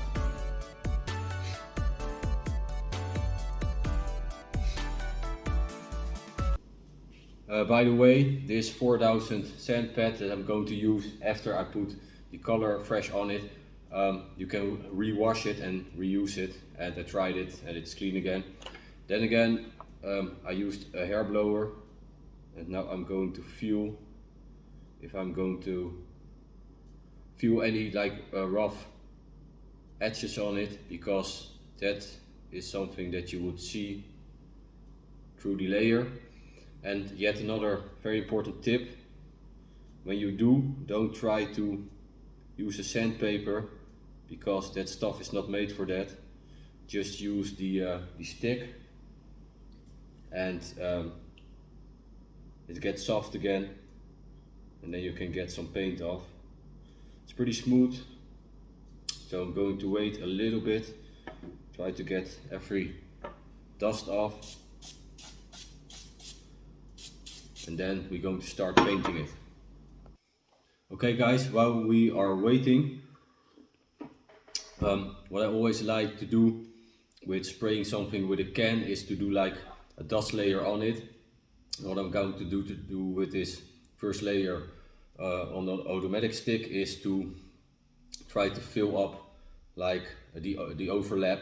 So I'm going to use the first layer as like a filler, and then I'm going to dip everything. It doesn't have to be covering everything up, and I'm going to do it with the same procedure as with the use another cup, not the same as with the base coat of course, and a fresh mini pencil, and always shake up paint really good. And another tip is, don't want to spill it over it, another tip is when you are painting like a bigger surface, then make sure you use the same paint, because they have to mix it up custom and they might mix it up a little bit darker or lighter, so always use the same bottle, and make sure you shake it. And what I'm also going to do is I'm going to cover everything up. Okay, first I'm going to do the hard to reach spots, but then I'm going to cover everything up, and then I'm going to use the hair blower again. And the hair blower is super important, and if I'm going to do one side and then the other side, then you're going to see overlap and you're going to see spots in it. So we're going to start with the hard to reach spots, and then we're going to apply the first layer as like a primer and a dust coat. And before we're going to start, make sure that the tape didn't come off, so you can reach every spot. Like I said before, if you don't do this, then the paint will be in front of the leather and it won't cover up everything, and you're going to see the dark black spots. That's something that we don't want.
Okay, guys, at the third layer you see a lot of bubbles over here.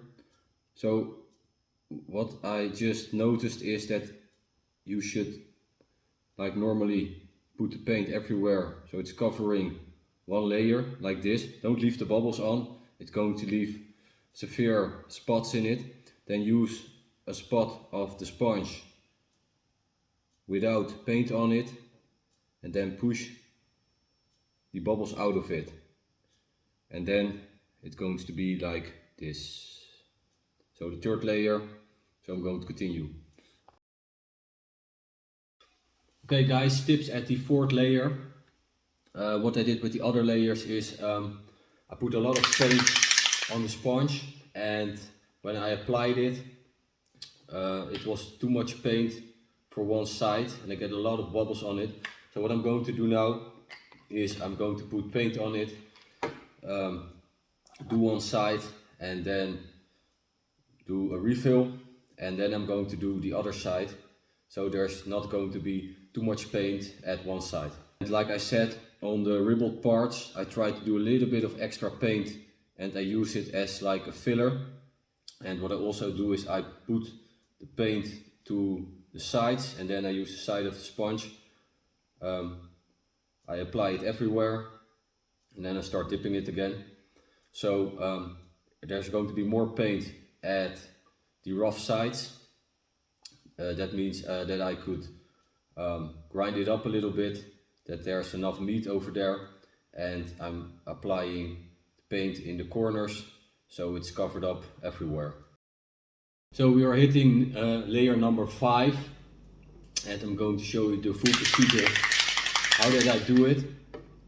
I noticed that the sponge was getting filled up too much, so I use a new sponge for the last layer. The detailer, I'm going to put a little bit on it and then afterwards a little bit more. So the detailer, that was like really a detailer set that he did at my friend's car. You can look back at the vlog and try to put the paint everywhere, not at the one spot.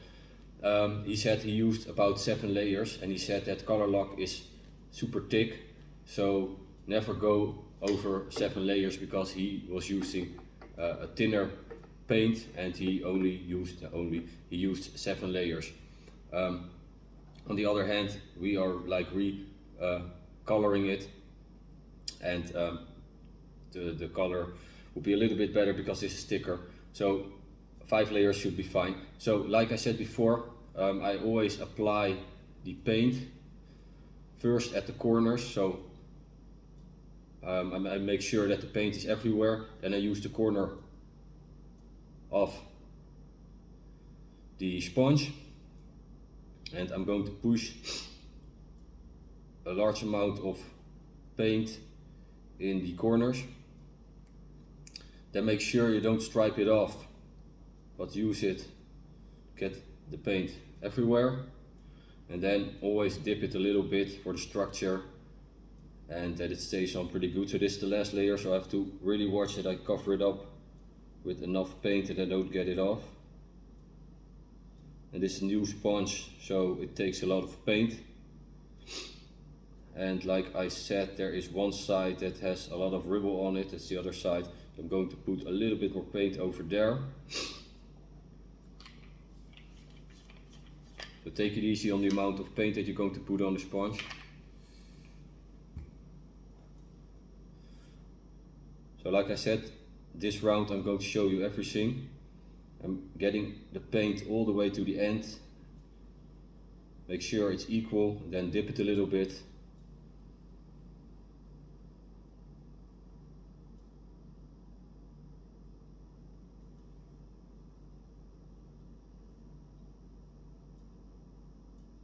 Like I said, make sure that you don't get the paint off again. So I'm getting the paint on now and stripe it to make it equal. If you stripe it too much or there's not enough paint on it, then you will get all the paint off again, and that is something that you don't want. So make sure you've got some good lighting. Once again, putting it in the corners, pushing it back. Make sure it's equally around the whole surface of the hard to read spot, and then dip it in and make sure that it's everywhere. Already start drying up. Here at the corner was a little bit ribble going on, so that meant that the layer of filler was not like all flat. Like I said before, if you do that and you can still feel it, then at the end result you can also still see it. Then you can use like the blue sponge sandpaper to get the real rough spots off, but be super careful because the paint is coming off then, and you don't want to just do one part because you see super much color difference. So I only going to use the 4000 sandpaper to get it a little bit more straight. And like I said, I try to put as many paint on there as possible, so that I have some meat left to get some paint off.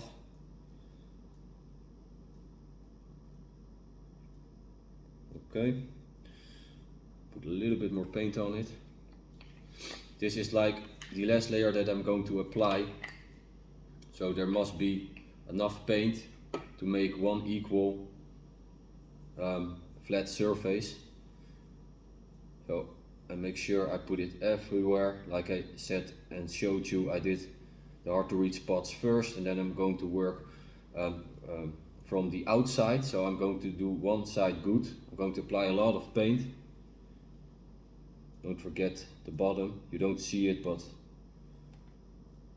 and I see that at the bottom the masking tape is going to be a little bit over it. So I'm going to get the paint on there. Also at this corners you will see. And then dip it with a sponge which got some paint left, so not the part of the sponge where the paint is off. Okay, that's good enough for the bottom. Let's do the sides a little bit more because this is the last layer. Okay, so now it's equally over the side. What I'm going to do is I'm going to check, or else it's going to dry up, if every side is covered enough. It can bubble a little bit, it doesn't mind. Okay, it doesn't matter. So now I'm going to first do it like rough, to put it everywhere.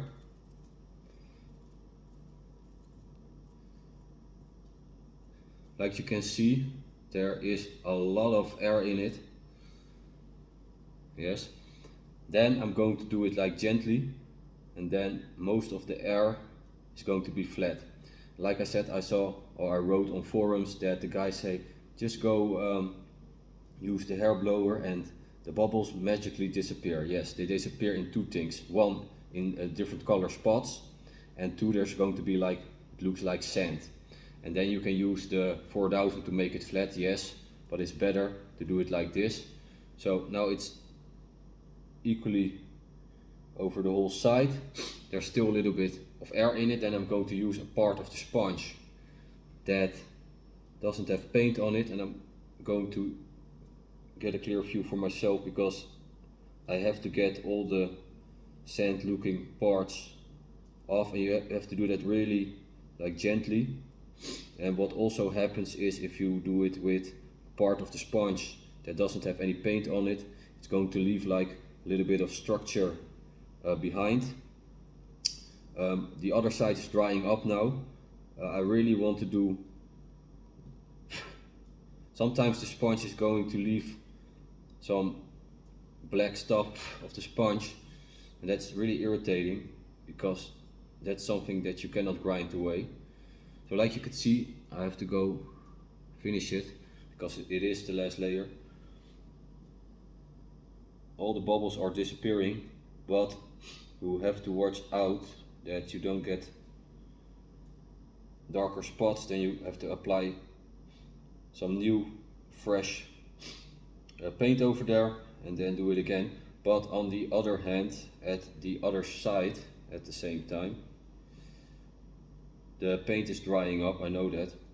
So what I do, I'm not going to the middle, I'm going to the other side. You see it's dried up a little bit, so I'm going to use a little bit of tape or paint, and the bubbles are coming up again. It's equal again, and then I am going to use the other side to get the bubbles out and to make sure that there are not going to be spots and not all dried up sand bubbles are getting in the end result, so that the 4000 sandpaper is has to be used like minimal. I can't really show you it up close because I really need it. Oh, another spot. That's what I say, if you use a old sponge, you will get a lot of black stuff coming out.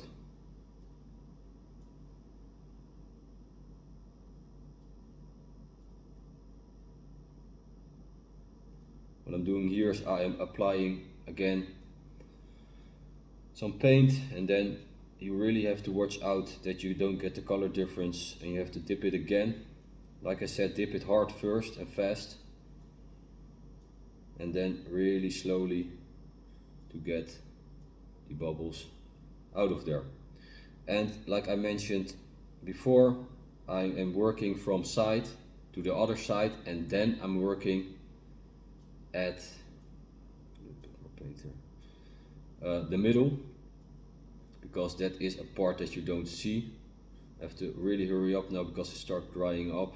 And the drying process, some people let it dry by itself and then use the hair blower. Don't do that. Try to keep it like a little bit wet, but get the air bubbles out, and dry it completely with the hair blower.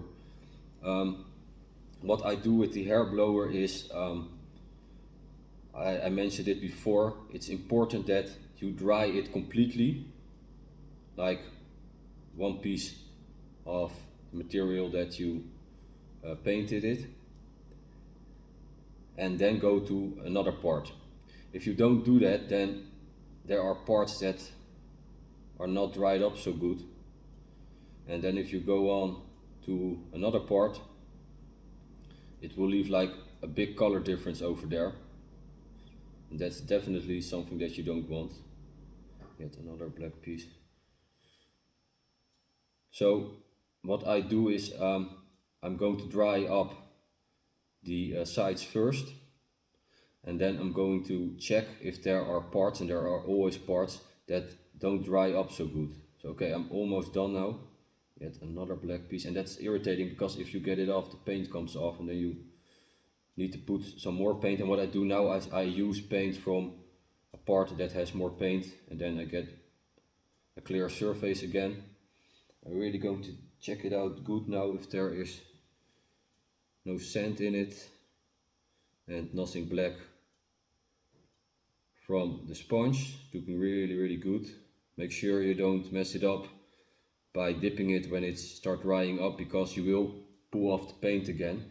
So this side, I think it's good, and this side also start drying up. So like I said, I'm going to dry up one side.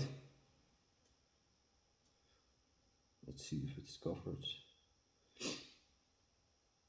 It's really dangerous if you put on paint, because you will going to see like dried up spots over there, and if you put on some paint there again, then you have to start all over again. And it's best to go from seam to seam or side to side, then you get no color difference. So this part is like dangerous because it's drying up, and I am repainting it again. So that's the thing with the color difference, you really need the same bottle, shake it up good, and then make one layer. So what I'm going to do now, it's almost done, I am going to dry one side. I am going to watch if there are pieces on it that need some more drying, and then I'm going to keep the hair blower on there. And when they dried up, then I'm going to the other side and then to the middle. So I'm going to start with this one.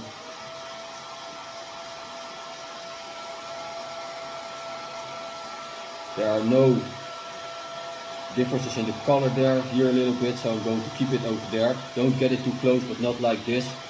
Just keep the speed on low on or middle. I'll move it around. Make sure you hit every spot.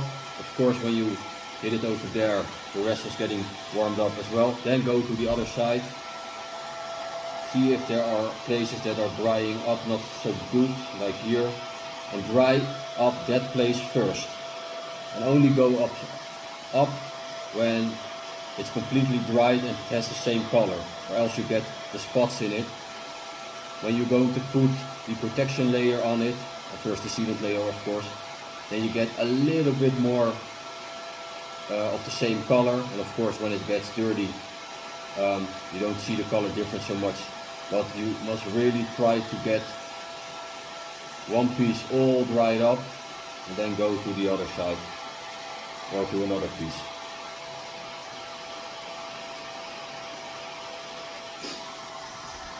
Okay, when we are done, don't make the mistake of getting the tape on too long, because you will pull off the paint, and also you pull off the tape too late. You will pull off the paint. That's something you don't want. Okay, the ribbons are almost gone. Don't go try to put a little bit in the corner, because you will see the difference. So I'm going to get the tape off now. What you can do is don't put the hair blower at the hard to reach spots, because that is where the tape is, and the tape you must get it off like this when the paint is still dry. Of course you have different layers, but still, and pull it to the direction and then to the side. And then when it's off, then you can use the hair blower again on those corners. Make sure you don't hit the tape on the painted leather, because you will pull it off.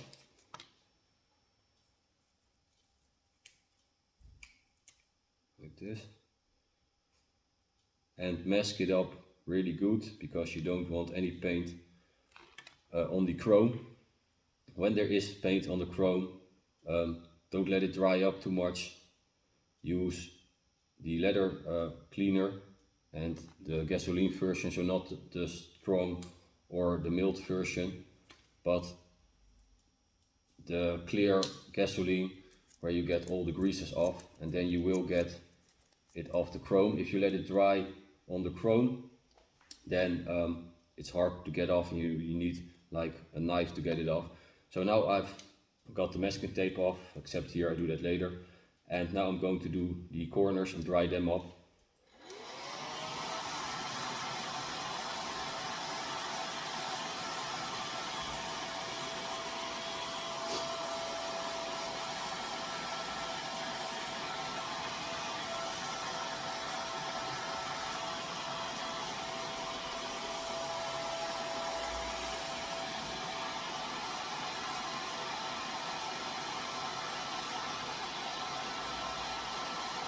So don't make the mistake to put on too many paint.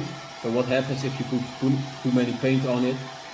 The trick is to like cover it up with as less paint as possible, same as with your car. Not too greedy of course. If you put too much paint on it, it will crack. I see that on the driver's side chair. It starts cracking a little bit because it's too thick over there. So what I'm going to do later is I'm going to get the side bolsters. I'm going to get the paint off, and then I'm going to apply the primer first and then put the paint on.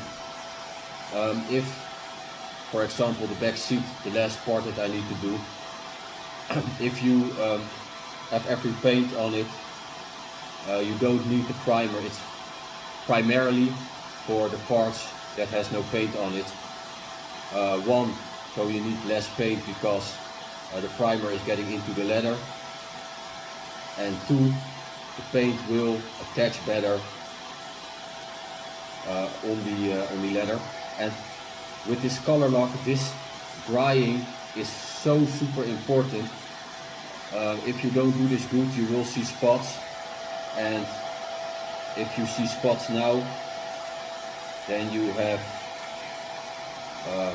the chance that they go away if you put the hair blower on the spot where you still see the paint drying up. Try to make a little bit of circles, like I said, first one part, when it dried up, then to the other one. And it will get a little bit better when it gets dirty, and when you put the protection layer and the sealant layer on it. So dry it up as good as possible. Make sure the heat is not going to make the leather dry out, so don't put it on too close and not too long on one spot, because it will get super hard and then the leather starts wrinkling. Like you can see now, there is no crack and there is no wrinkling going on.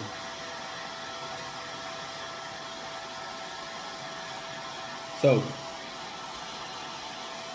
this is done. I'm going to get this off because I don't want sticky glue on over there. What I'm going to do now is I'm going to let it dry overnight. And if you want to do a good job, they said that you have to let the paint dry for at least 2 days. This is like a complete new layer of paint, 5 layers, and yeah, you need probably like 3 days to get the best result. I'm going to use 1 or 2 days. I see a little bit of paint, and I'm going to get the stuff where I'm going to clean it up with, so you can see what I meant.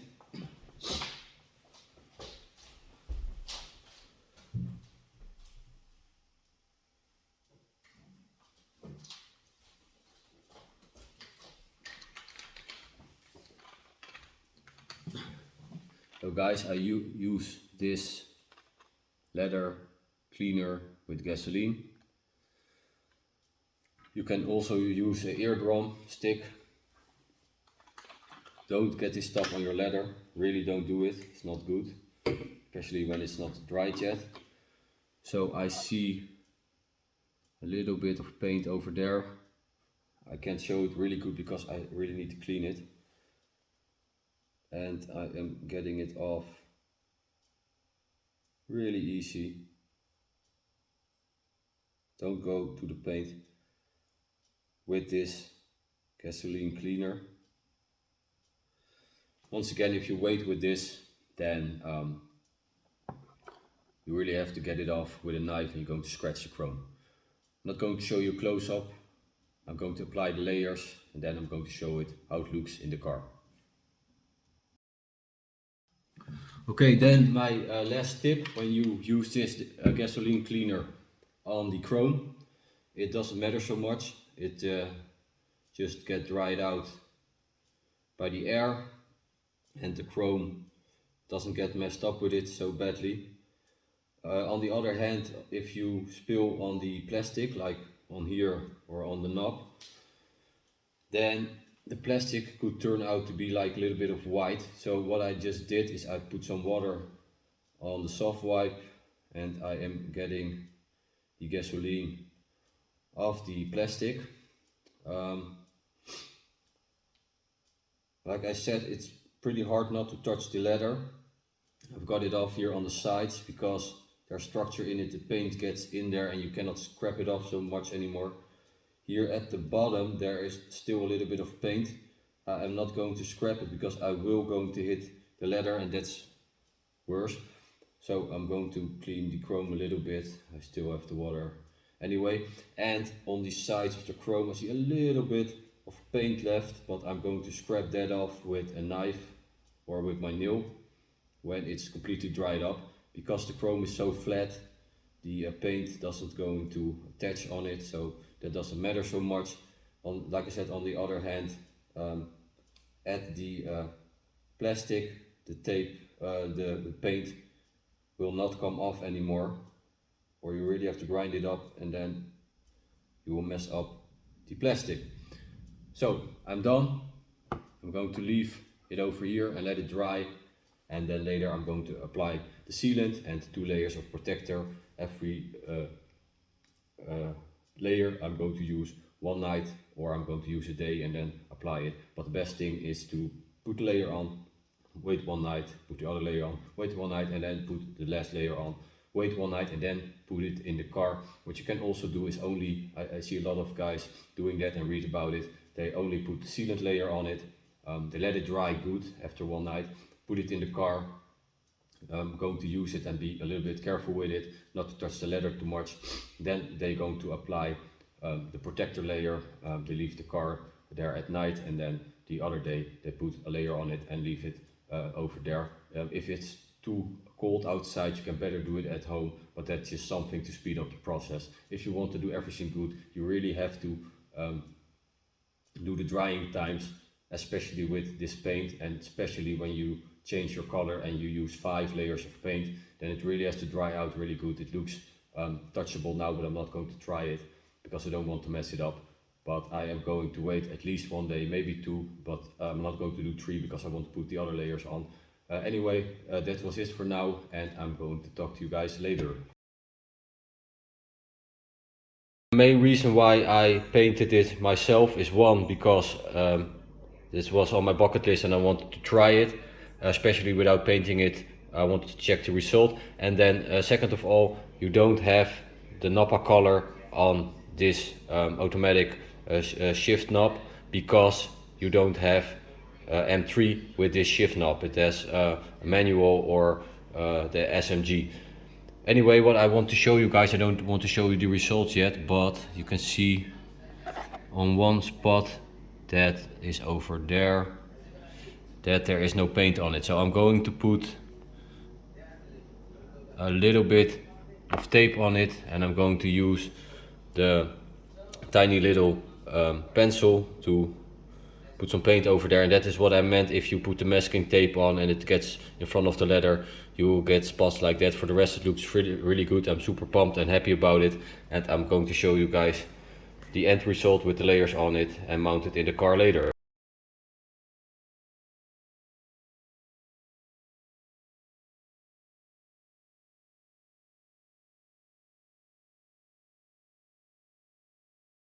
So it has been fixed. There was a lot of paint coming on the chrome. I got it off, and the rest I'm going to do when it dried up. Anyway, you cannot get this on the corners as smooth like the original one. Even if you do this by a professional leather guy, they cannot get it so nicely over the knob. So if you want a result like this, you really have to do it yourself. Like I said, this was really fun to do, and a to-do list, a bucket list, and yeah, I'm very happy with it. I'm going to clean this up a little bit more, and then the rest when it dried up.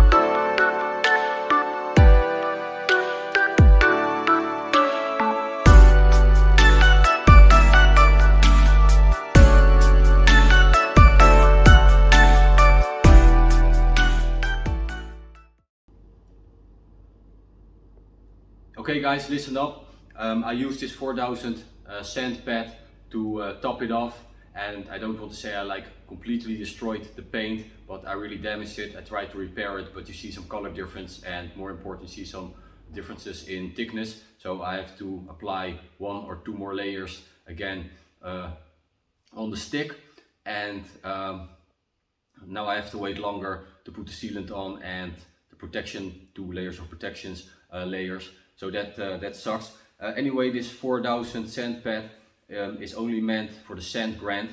So if you feel on the leather, you feel some little grant that looks like sand. And if you use this, apply this really carefully, you can like grind it off without damaging the leather, because it's really fine.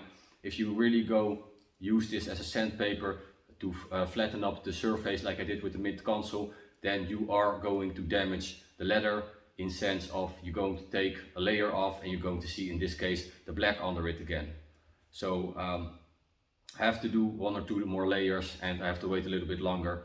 So learn from my mistakes and only use this for the sand grind and not to flatten up the surface. Okay guys, yesterday I applied the sealant layer, and now I applied the first layer of protector, and I did that with 1 overnight of drying. And I also cleaned the leather shoes with COLOURLOCK with the milled version, also applied the sealant layer, and now I just did the leather protector. So you can also use that for your leather shoes, and it worked pretty good, better than McQuire's. The paint came off. So COLOURLOCK with the milled version and then the regular treatment, like on this automatic stick, works perfectly. So tomorrow I'm going to apply the second layer, and then I'm finally going to mount the shift knob back. So when you're done with applying the second layer of protector, so 1 layer of sealant and 2 layers of protector, 1 day overnight dry, then I used the interior detailer cleaner to refurbish and feed the ABS plastic again. And when you didn't mask this very well, clean it just with Gloss Sex or something like that to get the protector and the sealant layer off, and then it should be shiny again and filled with supplements, and we are good to go.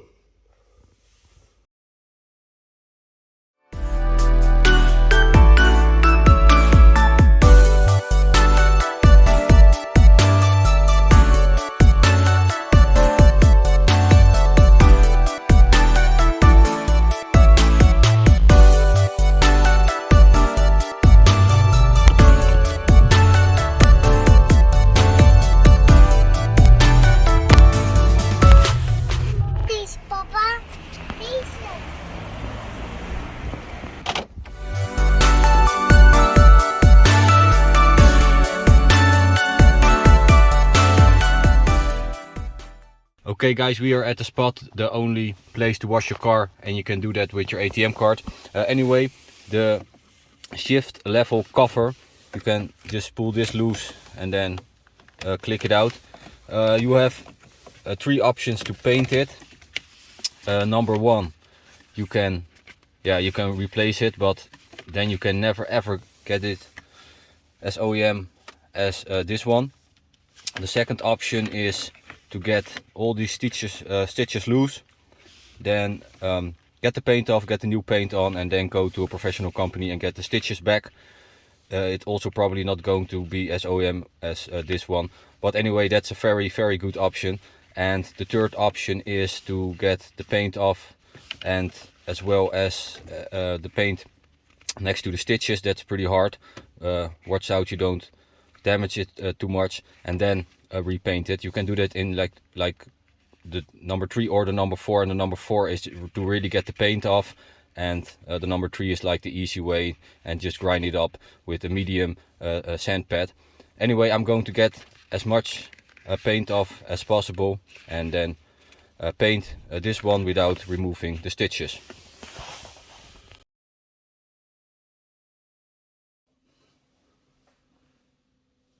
Okay guys, the next day I have to go into quarantine, so that gives me some more time to work at the project. What I did is I took the paint off. You cannot really see it so good, but trust me, it took me for like a few hours to get it off, especially between the seams. And how did I do it? I used the 120 wet sandpaper, and that really took the paint off. The relief is still on it, so that's a good thing. On some spots you see, if you grind it up too much, it's damaging the leather. So like I mentioned before, 240 is really like the max of sandpaper that you can use. If you use a 180, then it gets too much damage on the leather, so you really need the 240 to grind it up. Also I used the sand pad, the sponge. It was a little bit easier to get between the relief, so between the little gaps it worked. But the downside of this sponge is that there are some like shiny parts on it, and it gets into the leather, so you will see all shiny parts on the leather, and you don't want that between the paint. So I used the wet sandpaper, used the sponge, and then the wet sandpaper again, and in between I used this gasoline. And what you can do is I use the hair blower, and then you can see the spots that you missed and the spots that are grind up a little bit too much. Anyway, with this COLOURLOCK gasoline, I topped it off, and like you can see clearly, a lot of paint came off. I used 2 of this white wipes, so I can clearly see that I can wipe it off and the paint comes off. And then with a new one, I used it again until there were no black on this white wipe. Anyway, what I'm going to do now is I'm going to let it rest for 1 night. And what I see with the shift knob is that 1 night is not enough to get all the water out and this gasoline stuff. So I'm going to let it rest for 1 night, and then tomorrow I'm going to use the hair blower to get all the water and the gasoline out. Then you would see that the color of black that you can still see now, that's really into the leather, is going to turn out to be a little bit more gray. Make sure you flip this one out so you can grind this one up and paint it. I'm going to put something in between because else I cannot paint it real good. Make sure that on the seams that you grind it up really good, and we have to apply paint there with a tiny tool. So what I'm going to do tonight is I'm going to mask up the leather, that it doesn't hit the plastic. So I'm going to mask up the plastics, and then I'm going to let it rest, and then tomorrow I'm going to show you how this looks when it masked up and dried up. And then we're going to apply the primer, and then afterwards of course the paint. So you probably think like he didn't get the paint off. I worked at it for a few hours, and this is really the max. And like I said, in the seams it really took me a few hours to do it nicely. I see a lot of guys on YouTube just grind it up a little bit and then paint it. If you want to use this in your car for years and you don't want to see cracks with black paint under it, you really have to do it at least like this. It takes some time, but if you have a little bit love and care for it, then that shouldn't be any problem. So talk to you tomorrow. Okay guys, we are at the garage. I just checked out if the stacker's still on from my SMG flippers. They're still on, let's say the wires, but I have to put new stackers on it, and I used a different original type of wire. So there are 2 sizes, so I have to fix that with the stackers. What I'm going to do now is get the shift knob off and then put that one on. Make sure that before you put the shift knob on, that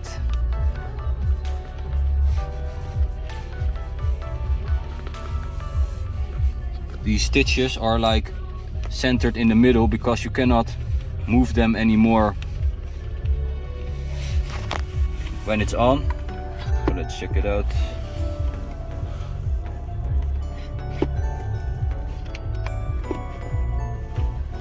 Push in the button, let it go, few ticks, and it's on.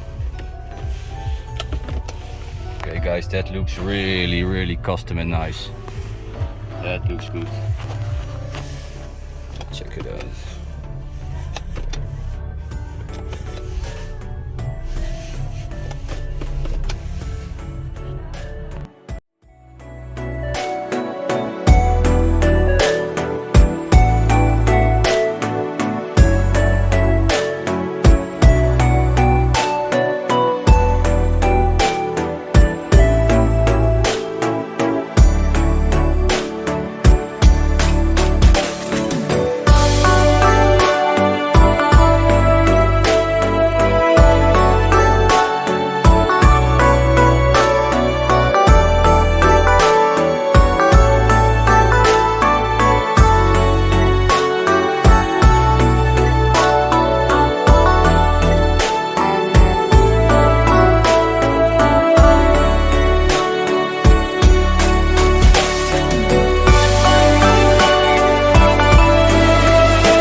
Okay guys, in the past I replaced the handbrake for the luxury version, it's OEM, and the luxury version has a handle that's also from leather, and this leather is attached to the frame, and also this part is mounted against this leather, so it's like one part. So if you want to do something with the handbrake leather, you have to get the whole handbrake out.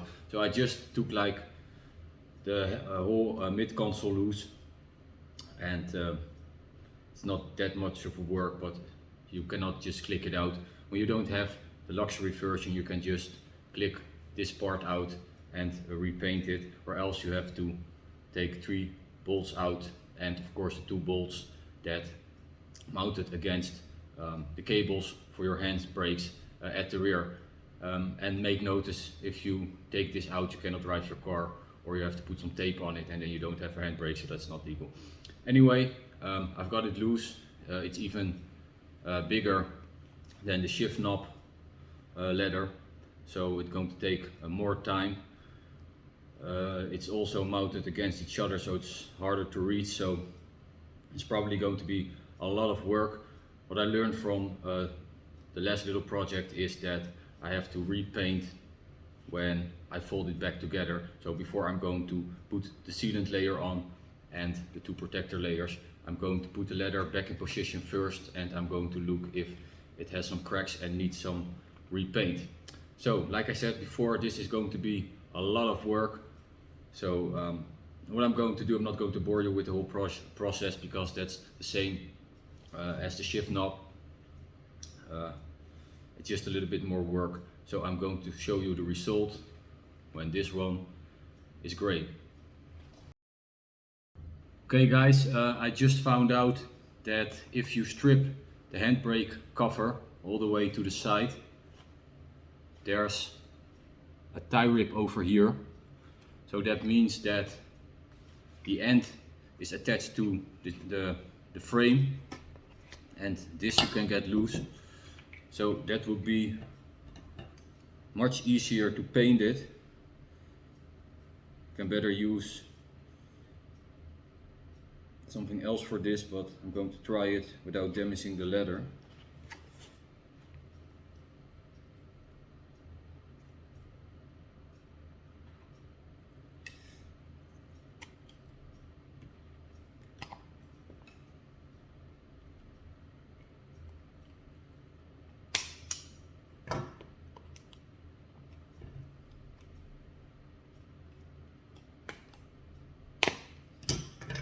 Okay,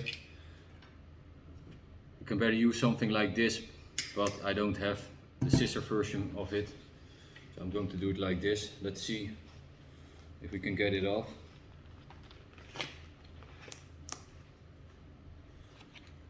This is how it looks. I've never seen it before, because I didn't have this exclusive version and I bought it new, so why somebody would get like a new version apart. So anyway, yes, we can get it loose. So the only thing that is mounted is this thing, and I wonder if I could get this one loose. No, this is really attached to it. Going to try to get this one off later. Probably has not been made for that. It's super tight.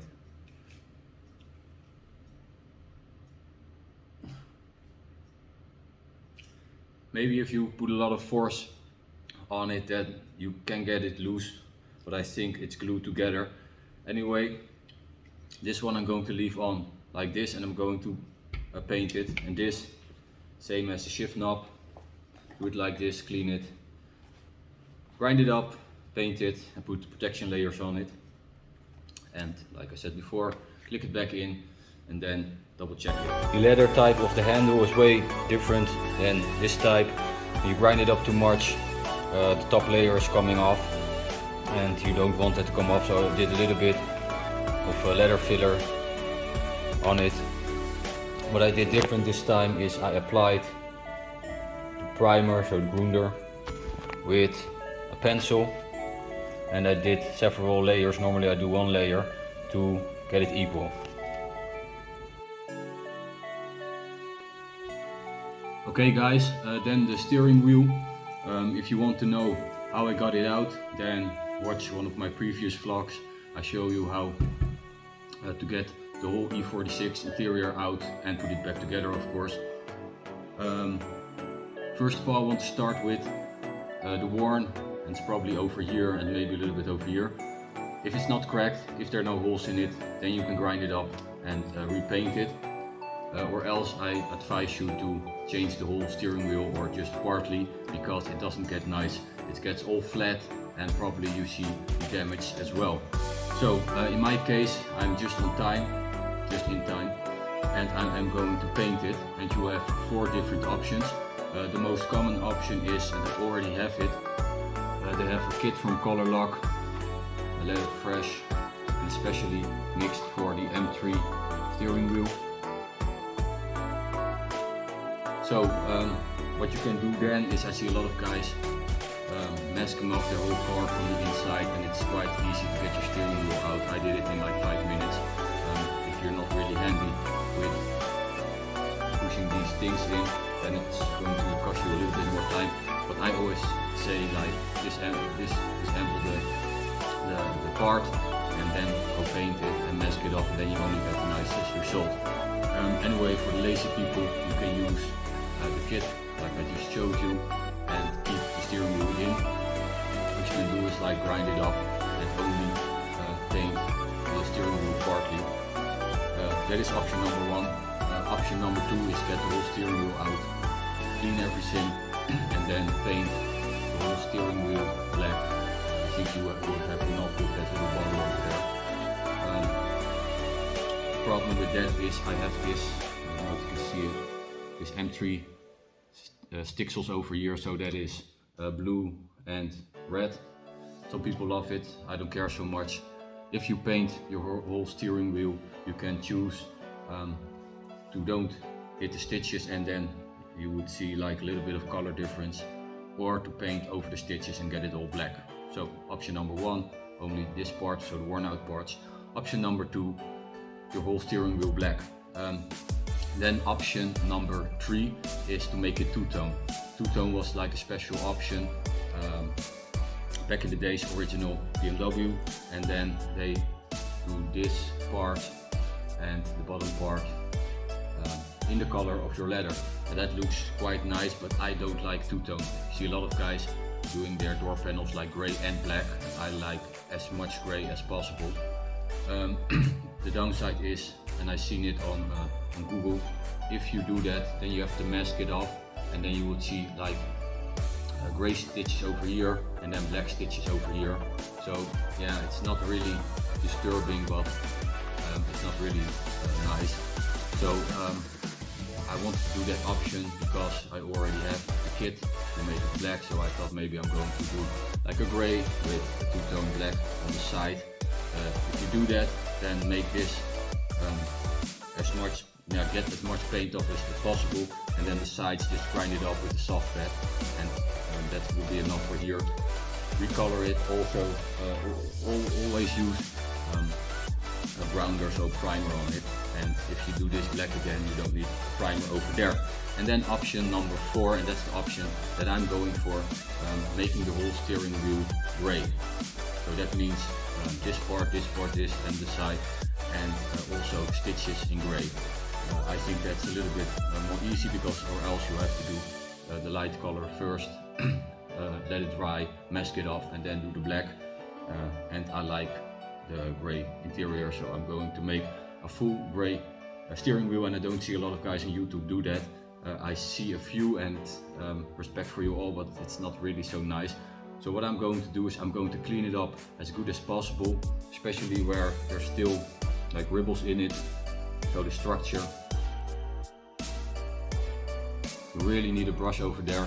So my advice is start with the all cleaner, then keep wiping it off with some soft white wipes, and keep doing that until there's not going to be any dirt coming off, and there is a lot of dirt on your steering wheel. And afterwards I'm going to use a strong cleaner, and then I'm going to grind it up everything with a 240 sandpad, and then I'm going to apply the primer, and then I'm going to apply a lot of gray paint until it's covered, and then I do like 1 or 2, maybe 3 layers. What you can do is do it a little bit thicker on the parts that been worn out, but you don't really need to do that. And afterwards you really need a sealant layer, and it's supposed to dry over for 1 night, and then do protection layer, and it also has to dry for 1 night, and then the second layer.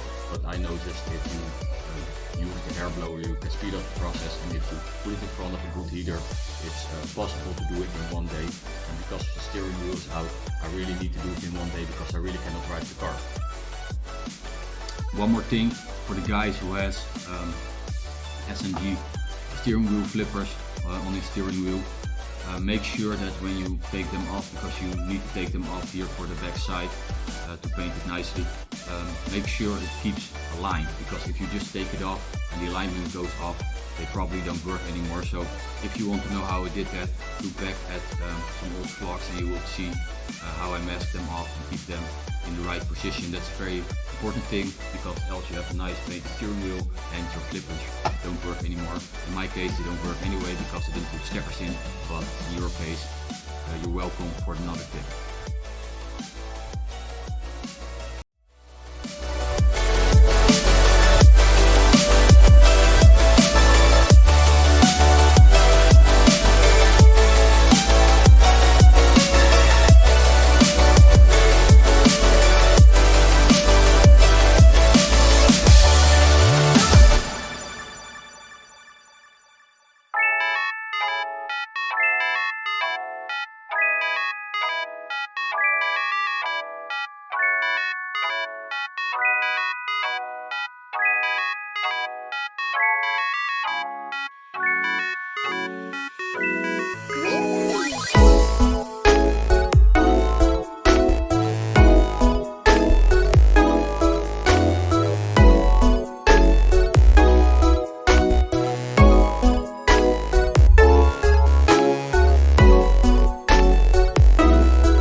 So it's a little bit noisy over here because of the washing machine, and what I'm going to do now is I'm going to touch up the frame of the ski hatch. I had to remove it because of the subwoofer, and it resulted in some sharp parts, some bended metal and some rust. Some people would say, why are you going to put effort in there, because you won't see it anyway, and there's going to be a plastic cover here on the side.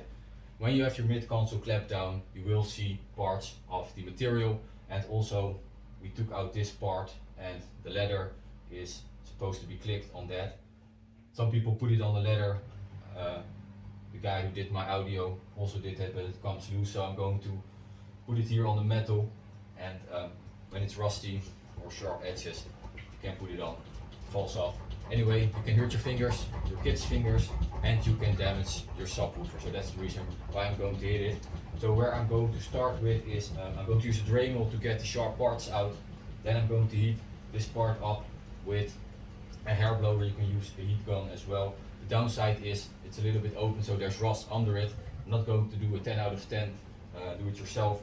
I'm just going to make it as straight as possible and then paint over it. And then I'm going to put some rust converter over here. What I normally do, if you watch my older vlogs, then you would know that I'm going to use a 180 on the rusted part, and then I'm going to put filler on it sometimes and a primer, and then I'm going to use the 240. I'm not going to use the 180 because, as you can clearly see, it's bare metal. BMW didn't use a primer coat on it. So I'm going to use a 240 wet sandpaper everywhere, front and back. The parts that's still intact, I'm not going to grind it up, put some masking tape and some plastic over it. I'm only going to paint the frame from the front and also from the rear. So when it's grinded up, rust converter over it, then I'm going to use a 2K bottle of paint, and I'm going to explain you why to use a 2K bottle and why not to use a 1K bottle, and I'm going to tell you the differences. And yeah, I'm going to work at it now, and I'm going to come back to you guys when I have the bottle. Before you're going to start painting, I'm going to explain you the differences between a 1K paint and a 2K paint. First of all, a 1K paint works with solvents. That means that there are chemicals inside that has to damp out, and with a 2K paint there are hardeners inside. That means that you got the paint and the hardener and it mixes together. So the advantage of a 1K is it's cheaper than a 2K. The downside is it's not protected, and a 2K is protected against scratches, chemicals and UV. Well, scratches, everybody knows what that is. Chemicals is, for example, if you paint your brake glass in a 1K and there's going to be something like gasoline on it, the paint will come off. And UV is the sun, and it's not going to fall off, but if you have a shiny color, it's going to get matte more faster than a 2K. If you're going to paint your brake glass, for example, with a 1K paint and you put a 2K paint over it, then it's protected for these three things. So a 1K needs like a clear coat, and with 2K it's an optional clear coat, and you can do that for a better shine. 1K has a short dry time because the solvents are in and they damp out faster. Then a longer dry time with the 2K because of the hardeners. It takes more time to get hard. What you should also know is if you have a 2K paint, old paint, and you're going to put the 1K over it, that's fine. They do that in the fabric as well. If you have a 1K paint, you're going to put a 2K over it. It is fine, people do that. If you have a good quality and the paint is hardened out, then it is possible. The downside is because of the chemicals, the old paint can get weak again, and you could have a result that the new paint is going to start cracking. Anyway, both is possible. Then spray it on. How many layers?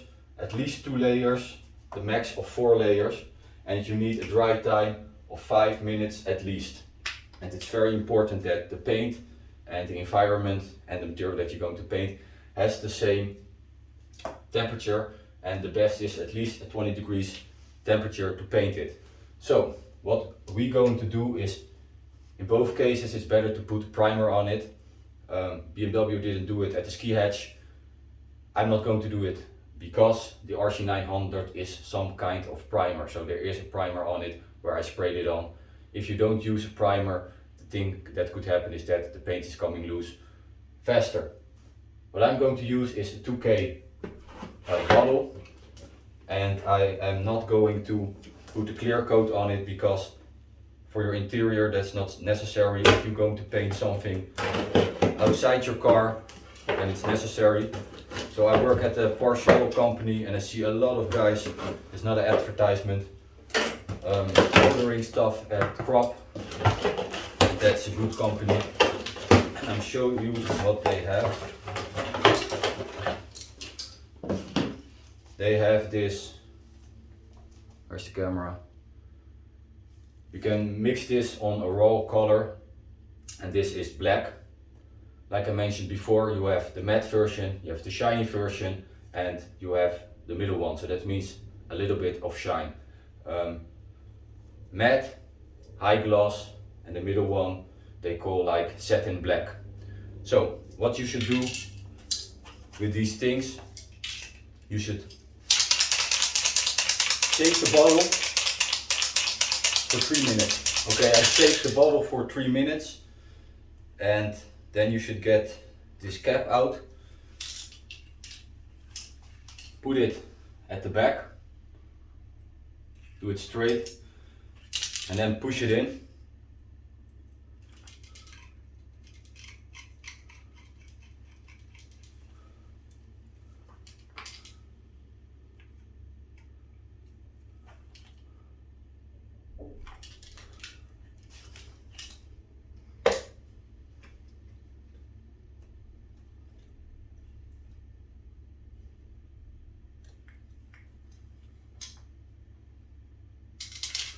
What happens now is the hardener, we start mixing with the paint, and I didn't mention it here on the board, but you can use it for a limited time. So if you have the 1K version and let's say the day after you want to respray it a little bit, you can still use the paint. This after a day you cannot use it anymore because it's mixed, and with the 2K you have to do it in like 2 or 3 hours stop. Mix it again for 3 minutes. At least 2 minutes and a max of 3 minutes. So it's mixed. You can use this pot for 8 hours max when you save it at 20 degrees. Make sure that the environment is 20 degrees and the paint and where you want to paint on has the same temperature. What you should do is spray equally in one movement, and a friend of mine is a painter and he paints really good. When you were watching, hello Guus, he said do it horizontal and then vertical, so you color in everything smoothly. It's a little bit hard with detailing at your interior. Try to do it in one movement and horizontal and vertical, and do it with like a spray distance from like 25 centimeters, and don't do it any closer. And the thing is, the guys who did the car styling on the E36, they said make it equal and do it with as thin as possible layer. So at least 2 layers, max 3, and if it's really bare metal, make it a 4, but let's say aim between a 2 and a 3 layer of black paint for your interior.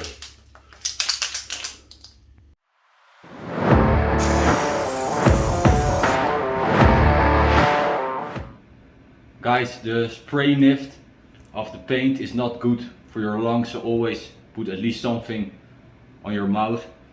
If you do it only once, it doesn't matter so much for your health, but be aware for that. And second of all, wear gloves, even with water-based coat, especially with water-based coat, because when you start transpirating, the paint is going to be attracted by your body and it's going to go inside your body, and that's really not healthy. So make sure you put at least something on your mouth and put some gloves on.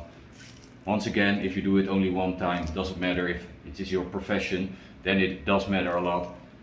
Anyway, when you do it only once, do it with this protected materials.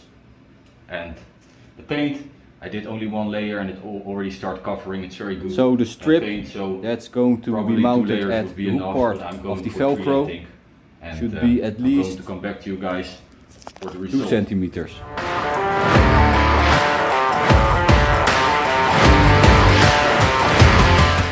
So the strip that's going to be mounted at the hook part of the Velcro should be at least 2 centimeters.